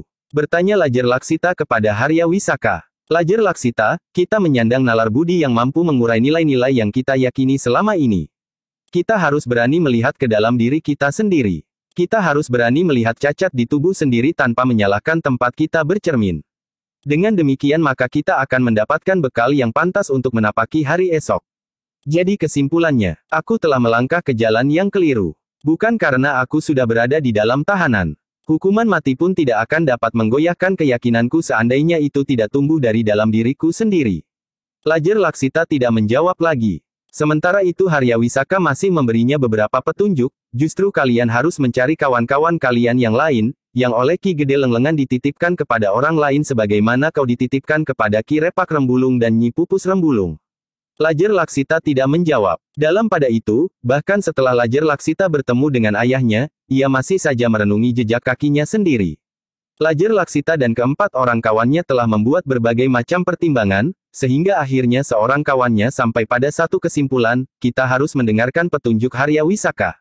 Lajer Laksita dan kawan-kawan pun mengangguk-angguk. Ketika kemudian Paksi Pamekas dan Pangeran Benawa mengunjunginya, sikap Lajer Laksita memang sudah berubah. Sikap Paksi yang lembut serta kesediaan Pangeran Benawa untuk membebaskan mereka dari segala tuntutan, telah membuat Lajer Laksita membuat pertimbangan-pertimbangan yang rumit. Nasihat Harya Wisaka tentang masa depannya sangat berpengaruh atas jiwa Lajer Laksita dan kawan-kawan. Ketika pada suatu pagi Paksi Pamekas, Pangeran Benawa dan Ki Tumenggung Sarpabiwada mengunjungi Lajer Laksita di ruang tahanan, segala-galanya memang sudah berubah. Dengan suara parau ayahnya berkata, pulanglah, Ngger. Ikuti semua petunjuk dan nasihat kakakmu. Ia benar-benar berniat baik. Lajer Laksita berdiri termangu-mangu. Aku sudah minta maaf kepada kakakmu. Ternyata kakakmu juga tidak berkeberatan. Ia telah memaafkan aku, meskipun dosaku telah bertimbun. Bahkan terus terang, aku sudah berniat untuk membunuhnya. Lajer Laksita berdiri termangu-mangu. Sementara ayahnya berkata, aku sendiri tidak dapat pulang sekarang. Tetapi atas kemurahan Pangeran Benawa, kau dapat pulang sekarang, Ngger. Lajer Laksita tidak dapat menjawab. Berbagai gejolak telah terjadi di hatinya. Namun hari itu, Lajer Laksita memang diperkenankan pulang. Pangeran Benawa sendirilah yang melepasnya. Sedangkan Paksi Pamekas akan mengantarnya sampai ke rumahnya. Kawan-kawanmu yang 4 itu juga sedang dalam pembicaraan. Tetapi mereka agak berbeda dengan keadaanmu, Lajer Laksita. Latar belakang kehidupan mereka, sikap keluarga mereka, serta kenyataan pada mereka itu sendiri. Namun seperti kau, mereka adalah korban-korban keracunan yang ditebarkan oleh Paman Harya Wisaka. Namun yang pada saat ini sikap Paman Harya Wisaka sendiri sudah berubah. Terutama tentang angkatan mendatang. Paman Harya Wisaka akan mempertanggungjawabkan semuanya yang telah terjadi akibat ulahnya. Biarlah semua hukuman ditimpakan kepadanya. Anak-anak muda yang telah keracunan itu tidak pantas ikut memikul beban, berkata Pangeran Benawa. Lajer Laksita menundukkan kepalanya. Namun dari mulutnya kemudian terdengar ia berdesis, "Terima kasih, Pangeran." Pangeran Benawa menepuk bahu anak muda itu. Demikianlah, Lajer Laksita pun telah diantar pulang oleh Paksi. Bagi adik laki-lakinya itu, Paksi sudah menyediakan seekor kuda yang baik, sehingga berdua mereka berkuda melewati jalan-jalan kota. Namun Lajer Laksita selalu menundukkan wajahnya saja. Rasa-rasanya seisi kota raja itu memandanginya sambil mencibirkan bibirnya. Ketika mereka berdua sampai ke regol halaman rumahnya, Lajer Laksita menjadi ragu-ragu. Hampir saja ia melarikan kudanya menjauh. Tetapi dengan cekatan Paksi menangkap kendali kudanya sambil berkata, "Lajer Laksita, marilah. Seisi rumah itu menunggumu. Ibu sudah tahu, bahwa hari ini kau akan pulang. Adik perempuan kita itu pun sudah menunggunya pula. Apakah mereka masih mau menerima aku pulang, Kakang? Mereka menunggumu. Kau bagaikan anak yang hilang, dan kini diketemukan kembali. Karena itu, bersyukurlah." Lajer Laksita pun kemudian turun dari kudanya. Demikian pula Paksi. Mereka berdua menuntun kuda mereka memasuki halaman rumah itu. Demikian mereka berada di halaman, maka dua orang perempuan berlari-lari menyongsong mereka, yaitu Menggung Sarpabiwada dan adik perempuan Lajer Laksita. Keduanya pun segera memeluk anak muda itu. Tangis mereka tidak dapat ditahankan lagi. Air mata mereka meleleh membasahi baju anak muda yang baru datang itu. Lajer Laksita pun tidak dapat menahan air matanya pula. Ia pun terisak sambil memeluk ibu dan adiknya. "Aku mohon ampun, Ibu. Aku ampuni kau sejak kau lakukan kesalahan itu, Ngger." Kepada adik perempuannya, Lajer Laksita itu pun berdesis, "Maafkan aku. Kau tidak bersalah kepadaku, Kakang. Marilah. Naiklah ke pendapa." Nyi Sarpabiwada kemudian menggandeng Lajer Laksita melangkah ke pendapa. Namun langkah mereka pun tertegun. Ternyata Paksi telah turun tangga pendapa bersama dua orang perempuan pula. Nyi Permati dan Kemuning. Kemuning menutup wajahnya dengan kedua telapak tangannya. Ia tidak dapat menahan tangisnya. "Kemuning," desis Lajer Laksita. "Kakakmu, Paksi, mengatur segala-galanya," desis ibunya. Lajer Laksita memandang Paksi dengan tatapan mata yang sayu. Desisnya, "Kakang." Paksi tersenyum. Katanya, "Naiklah." Lajer Laksita termangu-mangu sejenak. Sementara itu Paksi pun berkata kepada ibunya, "Ibu, aku minta diri.